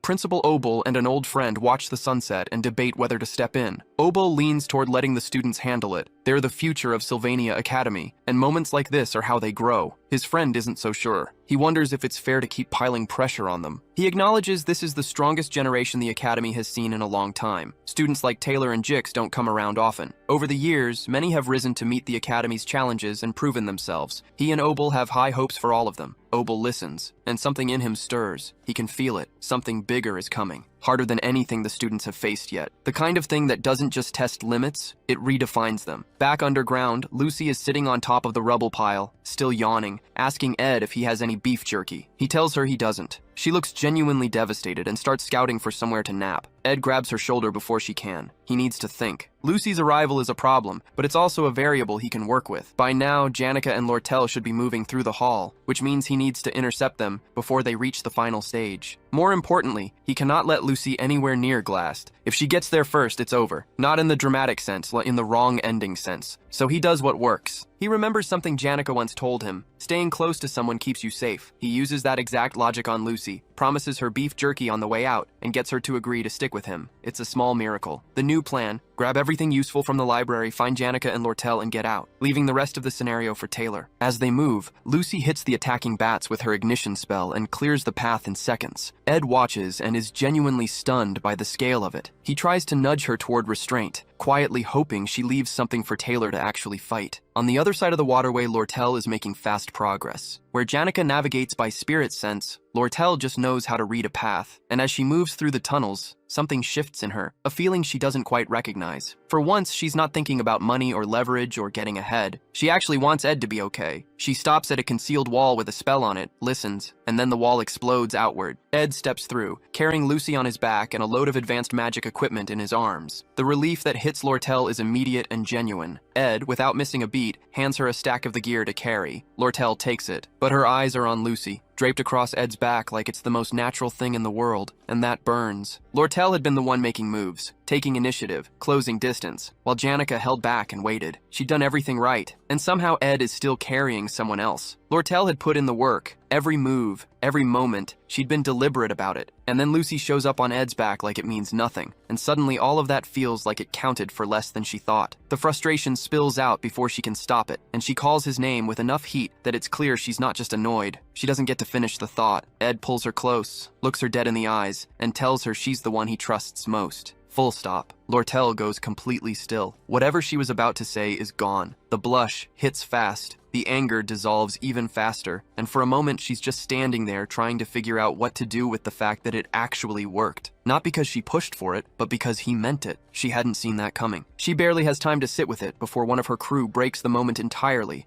rushing over with news that something serious is happening nearby. The story doesn't wait. Meanwhile, Taylor's group has made it into the underground waterway. Klebius, true to form, is already miserable about it, muttering about leaving, questioning why they're even here for Ed Roth on top of everything else. Elvira shuts him up the efficient way. Taylor takes the gentler approach, reminding him that Ayla is worth it and asking him to hold it together. Deeper in, Adele raises a finger with the kind of dramatic flair that only works because she's usually right. She warns them something dangerous is just ahead. The explosion that follows is basically her punctuation. Out of it comes Tarkin, the fiery dragon spirit, carrying Miss Claire. Janica is demanding to know where Professor Glassed is. Claire, for her part, handles the interrogation the same way Dorothy did. She faints. Janica spots Taylor's group and smiles. Taylor's group does not smile back. they go defensive immediately. Janica looks genuinely confused. Taylor doesn't know who she is, and in a place like this, that's reason enough to treat her as a threat. Everyone's coiled and ready, except Jix, who just waves at her like they're old friends. Taylor is about to commit to the fight when Jix steps in. Something feels off to him. Before it goes any further, a voice cuts through and tells everyone to stop. Ed and Lortel come in from another direction. Taylor goes still. He looks at the three of them, Ed, Janica, Lortel, and does the math. It's not a calculation that ends well for his group. He knows it immediately. He thinks back to Ophelis Hall, where Ed, working with nothing but basic magic and a bow,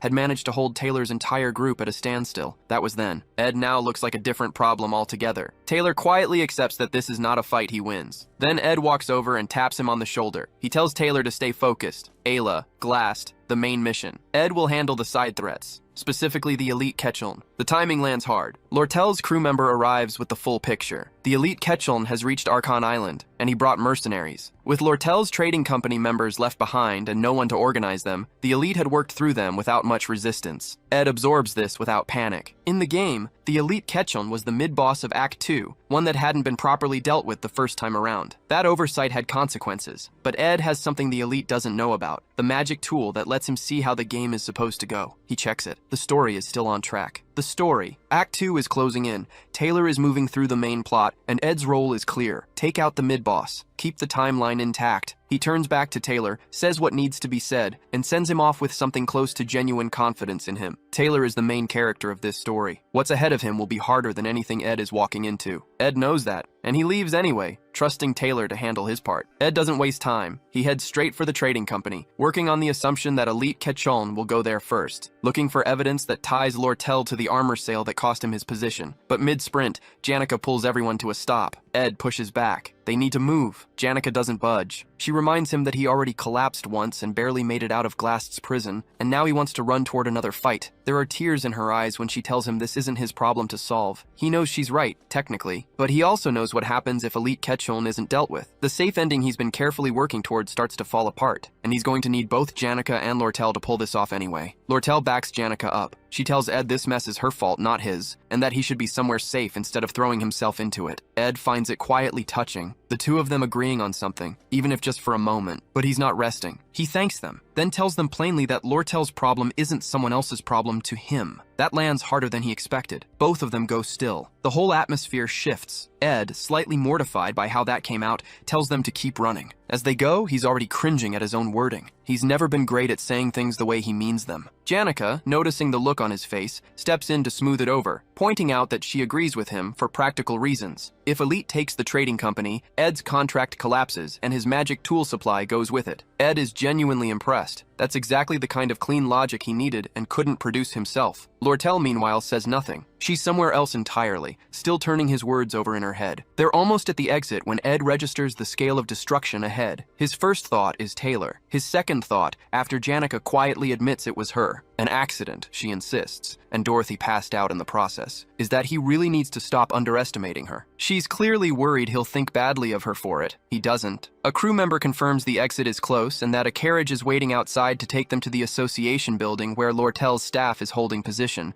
It sounds like a plan. Then they step outside. The carriage is wreckage. Lortel's crew members are dead, and Elite Ketchuln is standing in the middle of it, waiting. Lortel keeps her composure, throwing a cool remark his way about him arriving earlier than expected. Elite finds that amusing. He explains that he's the one who taught her how to keep company records clean. No evidence, no trail. This time, he used that same knowledge against her. He found a gap in her personnel management, bribed one of her own crew members, and walked them all into this. He watches her process the betrayal and twist the knife. He tells her she's finally perfected the smile she wears when someone sells her out, and that it's a shame he'll have to ruin it getting her to confess. Then he snaps his fingers, and the beaten crew members get back up. The zombified crew swarms them immediately. Lortel, not missing a beat, throws it back at Elite, pointing out that he's never once fought his own battles, always hiding behind hired muscle. Elite smiles and tells her that this time, he's brought the best mercenaries on the continent. His orders are simple. Kill everyone, take Lortel alive. Arrows come in fast. Janica gets a wind spell up just in time, scattering the volley before it connects. She reads the mercenaries' movements and tells everyone to stay sharp. These aren't amateurs. Elite already knows Janica is the problem. Spirit successors are difficult to pin down, and he came prepared.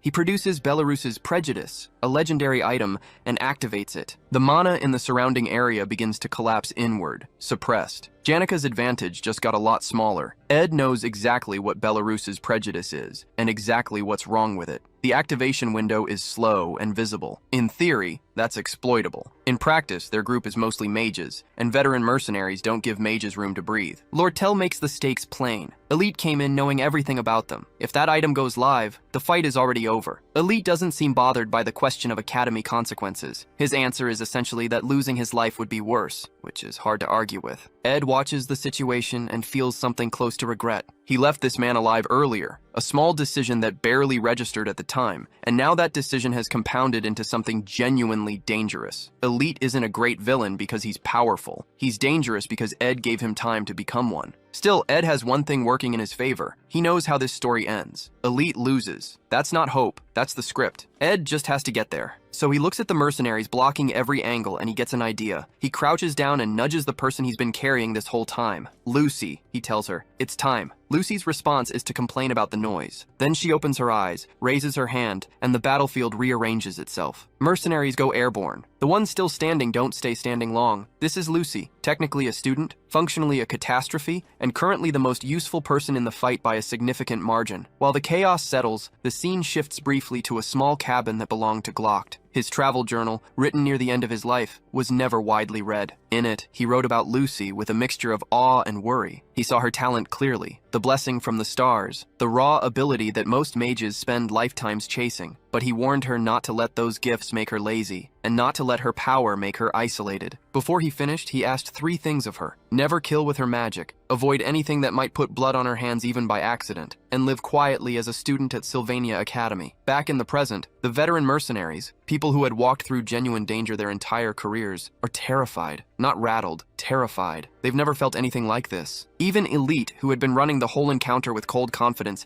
starts shouting. He orders his men to fight her. One of them actually tries, charging in with a sword. Lucy snaps her fingers and he's gone. The rest don't need to see it twice. They run, leaving Elite standing alone. Elite, now very much not in control, falls back on threats. He warns Lucy that he'll use the magic tool if she gets any closer. Then Lucy asks, simply, if he's the one in charge, and the weight of her presence alone drops him to the ground. She's about to end it when Ed steps in and signals her to stop. Elite is finished. There's nothing left to prove. Then the ground moves. A massive earthquake rolls through, and in the sky, 7 stars align in a straight line. Ed knows what this means immediately. Glast has pushed his magic past the point of natural law. The magical realm is descending. Act 2's final battle has begun. Ed thinks of Taylor, underground, tested, now ready, and feels something loosen in his chest. The story is on track. Things are moving the way they should. Then he sees Lucy flying toward the magical realm. She's watching the towers pull magic from the air, and something in her expression says she understands what that means. Reviving the dead might actually be possible. Ed's relief evaporates. He knows this moment. In the original game, Lucy sleeps through the whole event on a rooftop. But if a player wakes her early and brings her to Glast, Glast makes her an offer. He can bring back Glocked, and Lucy, faced with that, turns. She doesn't just stop helping. She destroys everyone, the hero included. No exceptions, no workarounds. There is no version of that fight that ends well. Ed woke her up. He brought her here. And now she's heading straight toward the one person who knows exactly what to say to her. Ed's first fear is that he caused all of this. His escape, his kidnapping. Any of it could have been the nudge that set Lucy on this exact path. But before that spiral goes too far, Elite makes his move. He activates his legendary magic tool to suppress Lucy's mana, and with her briefly weakened, he sends a mercenary at Ed. It's a reasonable play. It just doesn't work. Ed stays calm, uses his Windblade magic, and puts the attacker down without much ceremony. Elite looks stunned. Apparently he hadn't accounted for Ed actually being competent. Then Lucy's mana surges back and the tool shatters completely. That's the end of Elite's options. He drops to his knees and begs. Lucy, not in a forgiving mood, is ready to finish it. Ed steps between them. He doesn't argue with her anger. He just asks her to stop and reminds her that killing someone, even someone who deserves it, isn't the answer. The words land differently than they might from anyone else, because they're essentially Glock's words. The same advice her mentor gave her about keeping her hands clean. It works. Lucy pulls back, spares Elite, and shifts her focus back to the realm. When she moves to leave, Ed asks where she's going. She's vague about it, so he tries a different angle, asking whether she'll regret whatever she's about to do. Lucy thinks of Glock's final message to her: be strong and accept that what's gone is gone. He spent his life writing for her, and his last instruction was to move forward. She tells Ed she won't regret it and flies off into the sky. With Lucy gone, the situation wraps up quickly. Janica manages the mercenaries' retreat. Lortel takes Elite into custody, and Ed, body worn out, climbs to the top of Trick's hall. He finds Lucy on the roof, sitting alone, watching the realm. He sits beside her without making a thing of it. And he thinks about Glocked, how the man built the scholarship Ed is currently on, how he gave away everything he had to the academy despite living simply, how Glocked Hall itself, the one Janica leveled back in Act 1, was built in his name. Every corner of this place carries his fingerprints. For Lucy, the academy isn't just a school, it's a monument to someone she lost. Then Lucy breaks the silence by asking if he has any beef jerky left. He doesn't. She accepts this with the same quiet dignity she's brought to everything else tonight. He asks what she's doing up here. She says she's thinking about the old days, watching the realm, and then, slowly, she starts to talk. She used to cry a lot, she says. There was plenty to cry about, but at some point the sadness faded. Not because the pain healed, but because enough time had passed. Glocked has been gone a long time, and even if she used spectral magic to bring him back, he'd only leave again. He was already at peace with dying. She half smiles at the thought. If she revived him, he'd probably be annoyed about it, die again on principle, and find a way to scold her from the afterlife. Then she gets to the real thing. Resurrecting Glocked, a mage who gave his whole life to magic, who chose his path with full awareness, would be an insult to everything he stood for. She calls herself selfish for ever wanting it. The desire to bring him back was never about him. It was about her. Ed listens and doesn't try to fix it. Ed checks in on Lucy, not intrusively, just carefully. Her decision to let Glocked go feels too fresh, and he knows better than most what it looks like when someone makes a choice they're not ready to keep. But Lucy doesn't deflect or bargain for snacks this time. She just leans her head against his shoulder, quietly. That says more than anything she could have said out loud. Ed doesn't move. He just lets her have it. Because somewhere between everything she told him tonight, Lucy crossed a line she'd been standing at for a long time. The one where you stop fighting what's already gone. The dead are dead. What's lost is lost. She knows that now, and she's starting to build something over the wound instead of picking at it. They sit together under the night sky, not saying anything. The stars are out. For once, things feel still. That stillness doesn't last long. On the other side of the island, Taylor and his team have caught up to Professor Glast,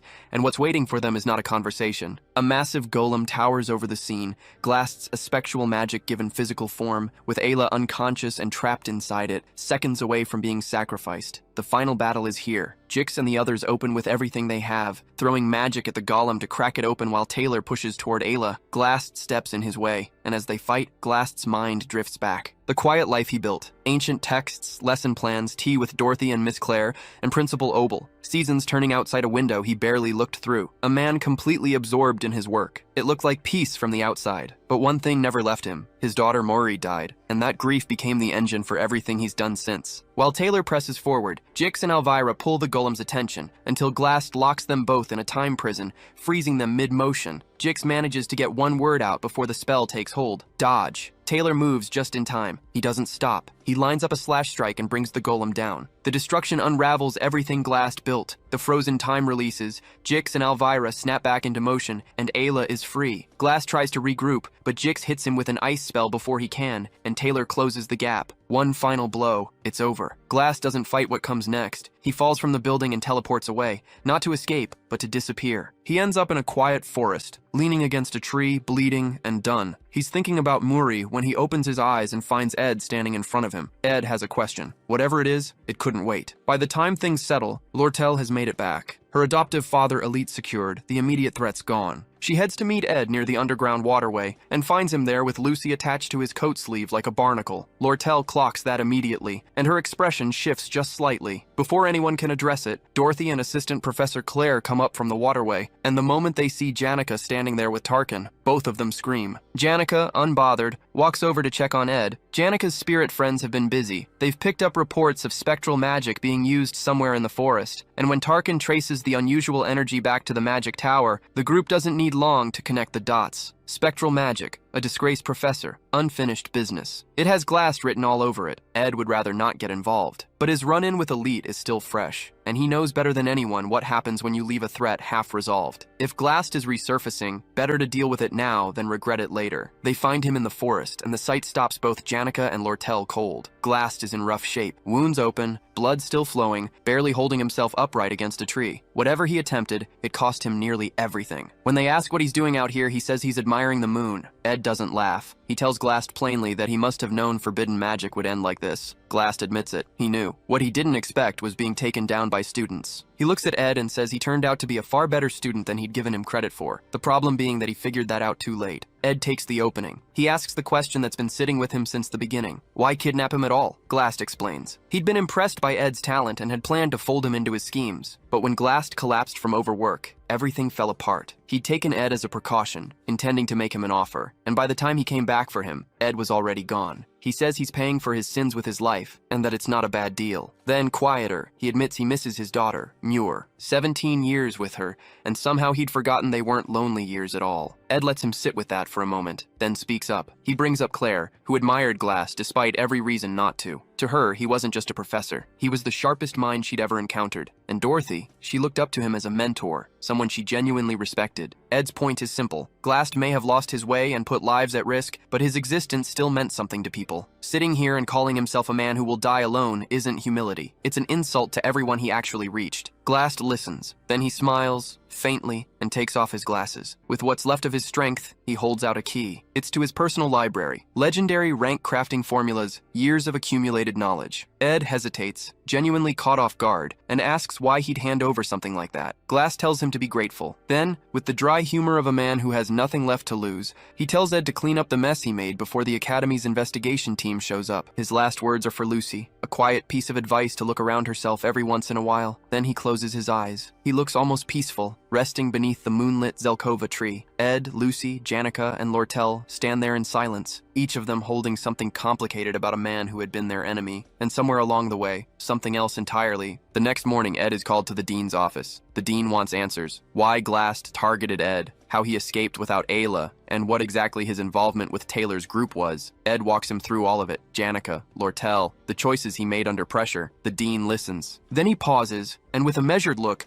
notes that Ed has a habit of knowing quite a lot for someone who claims to know very little. But after reviewing Ed's track record, the Ophalis Hall incident, the Glast situation, he sets the suspicion aside. He apologizes for the Academy's failures and the position Ed was put in, and tells him he's earned a reward. The dean doesn't just review the incident. He pulls out Ed's full academic record. Whatever conclusion he's drawing, it goes beyond the events of the past few days. Ed is dismissed shortly after, and Janica is waiting for him outside. All smiles, asking if he's all right. Ed turns the question back on her. Janica waves him off. Minor rashes, nothing serious. But her spirit bird whispers something in her ear, and suddenly she's the one pressing him, asking if he's really okay or just pretending to be. Ed takes a moment, then tells her what's been sitting with him. He noticed, during everything that happened, that Janica is always the one pushing herself hardest for others, and always the one who ends up paying for it. He apologizes for not seeing that sooner. Janica starts to brush it off with a smile, then stops herself and comes clean. She's not hurt at all. The injuries were a performance, designed specifically to get his attention. Ed absorbs this, then responds with something that catches her completely off guard. Starting next semester, he'll be living in Dex's hall, same building as her. The dean's reward included actual student housing, which means the wilderness chapter of Ed's life is officially over. Janica's reaction is immediate and genuine. She's thrilled. Ed, for his part, heads back to his hut with something between relief and mild sentimentality. He's gotten used to the place, strange as that is. He's almost at the door when Lucy drops out of the sky and lands directly in front of him. We cut to Y. In a dream, Lucy finds herself not on Arkan Island, but in the northern Ramelin mountain range, where she grew up. She decides to visit her old house, maybe just to see her father's face. What she finds instead is a man in a rocking chair surrounded by cobwebs, and when he turns around, his face is wrong. He asks her why she didn't save him when she had the chance. She recognizes it for what it is, and wakes up. Her maid arrives to get her ready for school. Lucy doesn't respond. Instead, she casts high-level spatial magic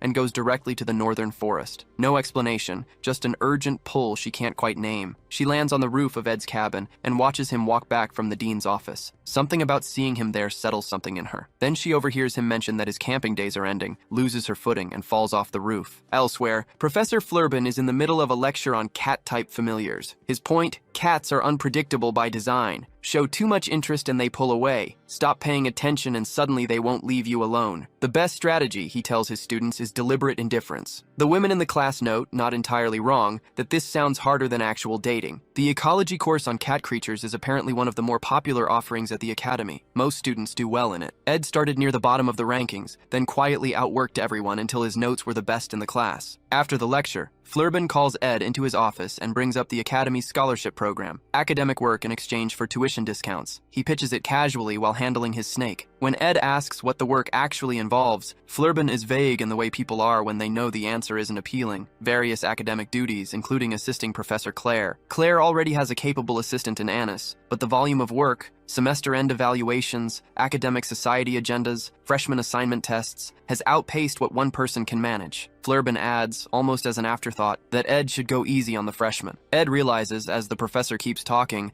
that someone he knows is going to be in that incoming class. Meanwhile, Lortel is examining the sage's sealed grimoire. The magical resonance coming off it is significant enough that she's reconsidering her original plan to sell it to Crepin Roth-Taylor, the head of the Roth-Taylor family, especially given how desperately Ed asked her not to let Crepin have it. She's a businesswoman, and she knows she should be more ruthless about this. But then she looks again at Ed's message, where he promised he'd do anything she asked if she could get him the grimoire's purchase certificate. That shifts things. She also thinks about signing up for a special winter break class. Janica, Ed, and Lucy will all be occupied, and she'd rather stay busy than not. She reaches for the documents. Then she stops. Something about the whole situation doesn't sit right, and she can't quite push past it. Back at the cabin, Lucy points out they're running low on firewood, and wants to know why Ed hasn't been hunting. He's caught off guard. This kind of practical observation isn't really her style. She's right, though. He's been distracted because he's seriously considering a move to Dex Hall. If that happens, he and Lucy won't cross paths nearly as much. He's still turning it over in his head when Janica shows up. A canceled class giving her an unexpected afternoon off. She drops into a seat, nudges Lucy aside, and gets straight to the point. Winter break is coming. The camp won't be an option much longer, so she's making the most of the time left. She admits she genuinely loves it there, and losing it stings a little. Then she pivots to Ed. If he does move to Dex Hall, she wants him to call her. She can help him settle in, show him around, make sure they still eat together. She has the whole thing mapped out. While she's talking, Ed quietly pulls out the key Professor Glass left him before he died. He's been putting it off long enough. The secret vault in the library. It's time. He's still thinking it through when Janica slides an application form across to him, warning that late submissions don't always make the cut. He thanks her, genuinely surprised by the gesture, and she tells him to fill it out right there with her. That's when Lucy steps between them. She signals Janica to stop, then looks at Ed and tells him plainly, "Don't go to Dex Hall." And just like that, the rivalry is official. It doesn't take long to become a pattern. While Janica works with Ed on improving his spirit and mana resonance, she keeps catching Lucy staring at her, and can't figure out what she did wrong. The staring continues. So does the clinging. Lucy follows Ed everywhere, and her hostility toward Janica is constant, though it reads less like anger and more like something closer to anxiety. Meanwhile, Ed hits a wall with intermediate magic. He's been at it all day, and the basics still aren't clicking. Lucy finds him and asks what he's planning once she heads off. He mentions a quick errand and the fireplace, the kind of small inconvenience that Dex Hall would eliminate entirely. Then, without much build-up, she kneels and proposes they go together. So they do. The two of them find a hidden entrance through the top of the school library, and Ed uses a rope to get down. He asks why she came along to a place like this. She doesn't answer directly, just argues she could have helped with the magic. He turns her down. He needs to know how to manage this himself because he can't bring everything in one trip. They find the vault, and Ed tries the key. It opens. Light spills out, and what's inside stops him cold. Climbing back out, Ed pieces it together, and the timing lines up with Lortel's delivery of the magic engineering item he ordered. What they found is a legendary rank magic tool, Glast's Golden Phoenix Ring. It distorts the timeline, pulling the magical ability Ed will have in the future into the present. In practical terms, he can use high-level magic right now. The catch is proportional. The more he borrows, the longer he'll be out of commission afterward. He decides it's not something to reach for casually, only when he's genuinely out of options. There's another use, though. Spirit contracts. Janica can command a vast number of spirits because her magic reserves are enormous. Ed, as a beginner, has 1 or 2 slots and has to work just to communicate with low-ranked spirits. Temporarily inflating his maximum magic capacity could let him contract with a high-ranking spirit, though what risks that carries, he's not entirely sure yet. Lucy wonders aloud why Glass didn't use something like this himself, given that he clearly had the time to build it. Ed reminds her that's all behind them now. What matters is what was left. Glass didn't waste things, and this ring, something capable of breaking the hard ceiling of maximum magic capacity, was clearly the center of his research into magic engineering. The reason he kept it hidden until the end was simpler than any of that. It was meant to be a gift for his daughter. On the way out, Lucy gets quiet. She says she has a habit of not appreciating things until they're already gone, and then admits that's why she followed him. She had something to ask. She looks at him and asks directly whether he's going to Dex Hall and whether he can find a way not to. Ed is caught off guard. He knows how much it cost her to say that out loud, but he's honest with her. Dex Hall would make his life genuinely easier. Living outside through a cold winter isn't exactly normal. Lucy doesn't argue. She just goes quiet. Then she looks up and says it feels like rain. It isn't. It's snow. Early, unexpected, the kind that doesn't usually show up this time of year. Ed looks at it, then mentions he still hasn't stocked enough firewood for winter, and asks if she'd help. He's already smiling when she figures out what he means and launches herself at him. She's thrilled, and he confirms it. He's fully settled into camp life now, and that's where the second act of the Swordsman of Sylvania game closes out. The third act is a different animal. The scale gets bigger, the problems get messier. Princess Fenia is gunning for student council president, which puts her on a collision course with Lortel. New students are coming in, bringing new enemies and new players with them.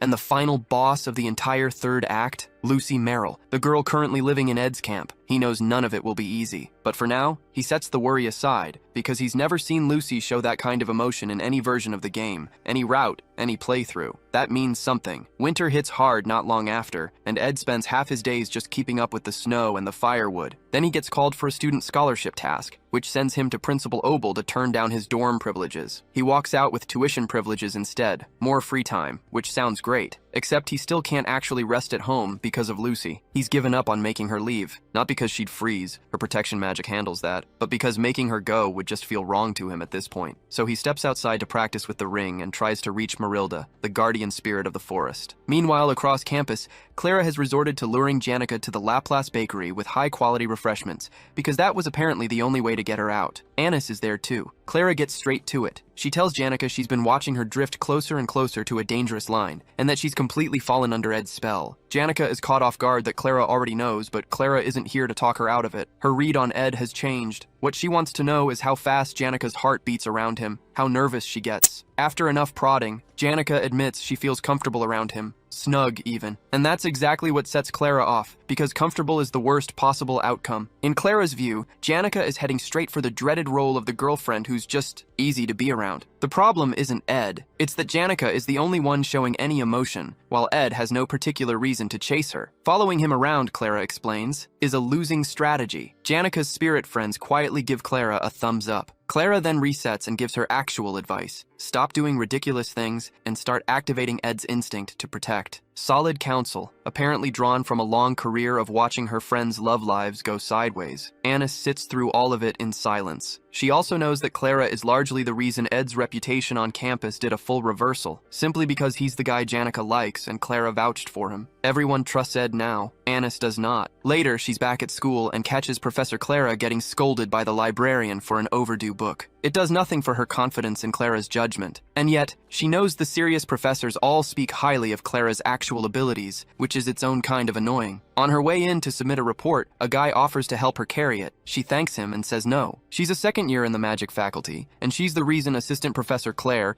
brilliant academic mind, completely hopeless at the practical side of work, has managed to function at all. The research lab stays clean because of Annis. The important tasks get handled because of Annis. She sets the report down on the table, along with something else. A file on Ed Roth Taylor, assembled at a pace that would generously be called thorough, and less generously called stalking. Getting caught with it would have been a problem. Outside of Janica and Clara, almost no one knows what she actually looks like. She keeps it that way. To her, human relationships are just a matter of knowing which mask to wear. She has 20 minutes before the professor gets back from the bakery, so she gets to work. Ed is from the Roth Taylor family, the most powerful family in the Clowell Empire. Only son, 2 sisters. She goes through his birth records, his family history, all of it. Her own situation when she enrolled was the opposite of his. Her family was unstable, and she had no safety net. She built everything herself through scholarship work and teaching assistant positions. She respects Lortel for the same reason. She knows what it takes to survive without a cushion. Looking at Ed's background, she draws her conclusions. Someone raised in that kind of controlled, privileged environment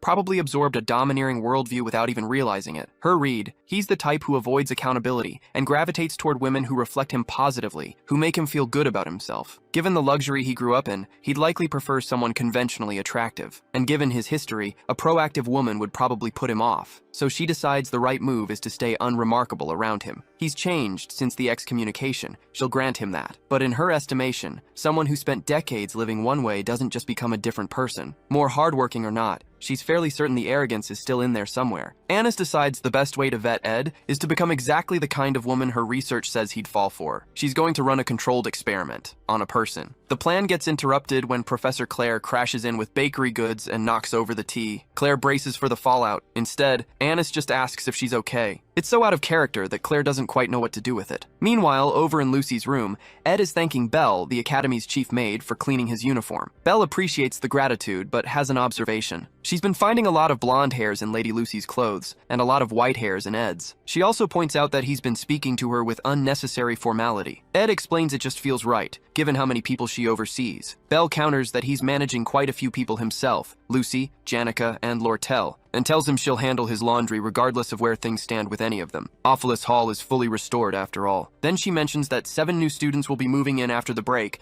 with one already requesting a room. Ed immediately knows who that is. Tanya Roth Taylor, his younger sister. The break suddenly looks a lot less restful. Not long after, Jick stops by the cabin to let Ed know he'll be heading home for the break to see his best friend Elka. He asks if Ed is staying at camp the whole time. Ed says yes. He wants to use the break to work on medium magic before 3rd year starts. But he tells Jix not to push himself too hard, and when he notices Jix isn't giving off any magic at all, he checks his temperature and asks if he trained past his limit. Jix, who has apparently been using a ring to mask it, gives a vague non-answer. Jix also passes along a message from Aya. She's been asking about Ed and mentioned dragging Taylor over to apologize properly. Ed tells him to let her know he's not upset and doesn't want an apology. Then, since Jix is reliably discreet, Ed hands him money to hire people to organize Professor Glast's basement library. Jix says he doesn't need payment. It's basically training for him. And he learns that Ed wants to turn the library into a workshop. The next day, Annis is standing in for Assistant Professor Claire, who has been awake for 2 days straight doing paperwork. She briefs the scholarship students. Their job is to help prepare the class assignment exam for new students and supervise on the day. Ed notes internally that this used to be Professor Glast's responsibility. Annis moves efficiently. She gets Clebius the equipment he requested from Trix Hall and hands Onyx a portion of Claire's workload. Then she turns her attention to Ed. She's decided to test him. Too many women around him,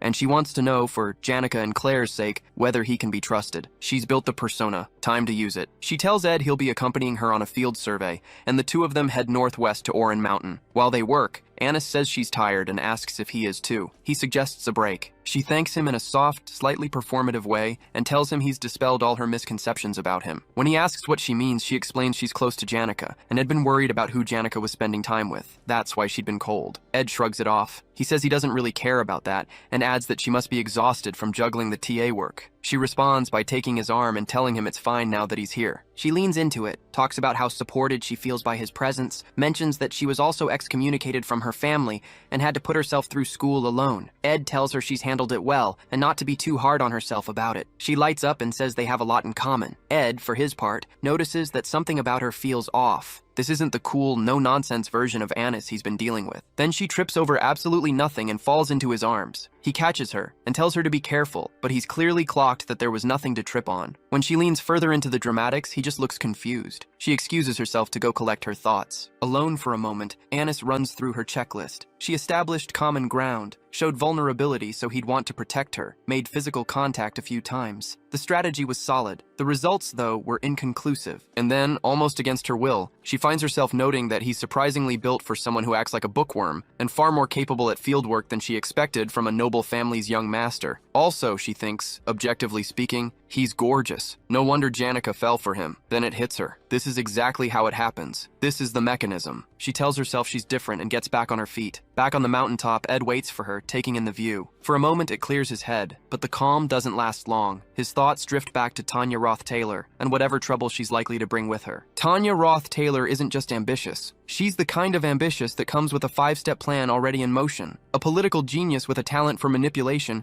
she's gunning to become the first student council president in Sylvania's history, and she's arrived early specifically to lock in her position before anyone else gets settled. The problem for Ed is that he never expected her this soon. He'd assumed he'd have time to prepare, but the bigger issue is is that he genuinely doesn't know how she'll treat him, because in the game, Ed Roth Taylor was barely a character, a villain who flickered across the opening and vanished, with almost nothing in the epilogue to go on. He's working blind, and to Tanya, he's simply garbage. She arrives at the academy by coach, already running a mental inventory of who matters here. Princess Finya of the Klol Empire, Lortel, the trading company executive, Janica, the spirit sorcery prodigy, Alvira, the great alchemist, Klebius, Norton Dale's sword demon, and Lucy, the rare genius mage she seems to admire most of all. This concentration of power and prestige is exactly what she came for. She wants in. Belle meets her at the entrance to handle the room assignment and paperwork, but Tanya has somewhere to be first. Her opening move at Sylvania is to deal with Ed, the family disgrace she intends to remove from the picture before the semester even begins. Shortly after arriving, she receives a letter from her father, Creepin. He backs her ambition fully, but his instructions are measured. Represent the family, show her face, build her position, and do it with manners. Sylvania is a place of learning, so she's to treat professors as masters and regard anyone a grade above her as a senior. Tanya takes that to heart, and she puts it to use immediately, thanking a senior for their time. Then she brings up Ed. She calls him a disgrace, a blemish on the family name, someone who coasted on birth order, hid his incompetence behind arrogance, and barely scraped his way into Sylvania. The senior responds with what sounds like interest, so she keeps going. Then she notices the conversation feels one-sided. Her father had specifically warned her about Lortel, that he'd met with her over the sage's seal grimoire business, and that she required particular care. Tanya clocks the hostility and stops mid-sentence. Lortel just smirks and tells her to continue. Tanya stammers, asking if she's upset. Lortel's answer is essentially, "What are you talking about?" which is somehow worse than a direct yes. Meanwhile, Ed is wrapping up his winter break checklist. Workshop organization, scholarship work, medium magic theory, a contract with a high-ranking spirit, all done. He's also picked up 2 mid-rank magic skills, Particle Explosion and Root's Desire, from a book in Professor Gast's library. The knowledge is there. Using it is another matter, since the ring is still blocking his magic entirely. So that morning, he does the practical thing and wakes up Lucy to light the fire for him. She does it half asleep, then asks to be left outside to enjoy the warmth. As they sit together,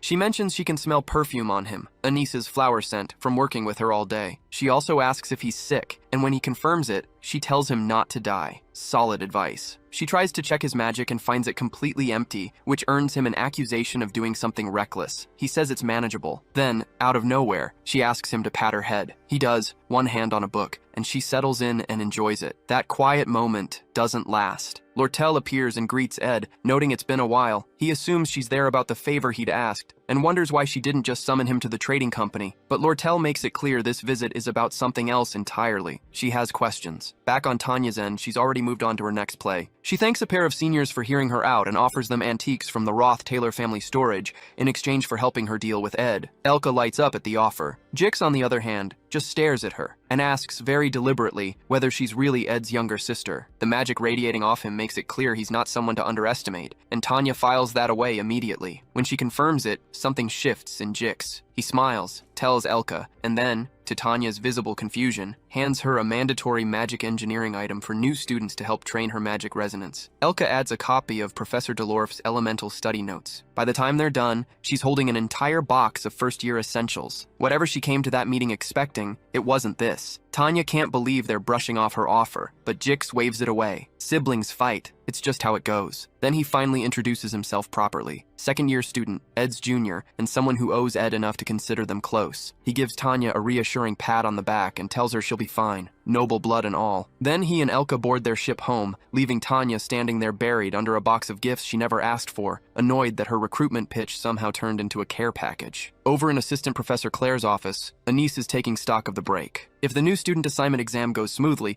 she figures they'll have earned some breathing room. Claire returns the compliment. Anise has carried most of the scholarship workload herself. Most of the students stumbled through it. Ed didn't. His document processing had no flaws, and the practical problems he solved were at a level you'd rarely see from high-ranking nobles. That detail lands with Anise. Claire adds something she's been sitting on. After the Ophalos Hall incident, she followed Ed and found he'd built a camp larger than their lab, alone, by hand, with tools. She's clearly impressed. Then she mentions the spirit contract, and that's what really recalibrates Anise's read on him. His practical ability has nothing to do with his upbringing. She turns it over in her head. She'd looked into Ed because of Janica's interest. Her conclusion, he's decent, hardworking, and not arrogant. Even Claire likes him. And then her thoughts drift. His physique, the way he carries himself, the fact that he apparently smells good, and Claire has to call her name to bring her back. Anise opens the windows like the room is on fire. Claire asks if she's overdone it. Anise barely hears her. She's just connected something. Claire said Ed made a spirit contract, and a contract that difficult almost certainly required Janika's help, which means the spirit he contracted with is loyal to Janika, which means that spirit could have reported everything back to her, including Anise's attempts to get close to Ed. She's out the door before Claire can suggest lunch. A brief note on Janika failover. Her family's motto is harmony and coexistence, and she's always lived it. Genuine friends, no shortage of warmth. What's currently eating at her is what she's learned about Anise and Ed, which makes the timing of Tanya's arrival unfortunate. Tanya came on Lortel's advice,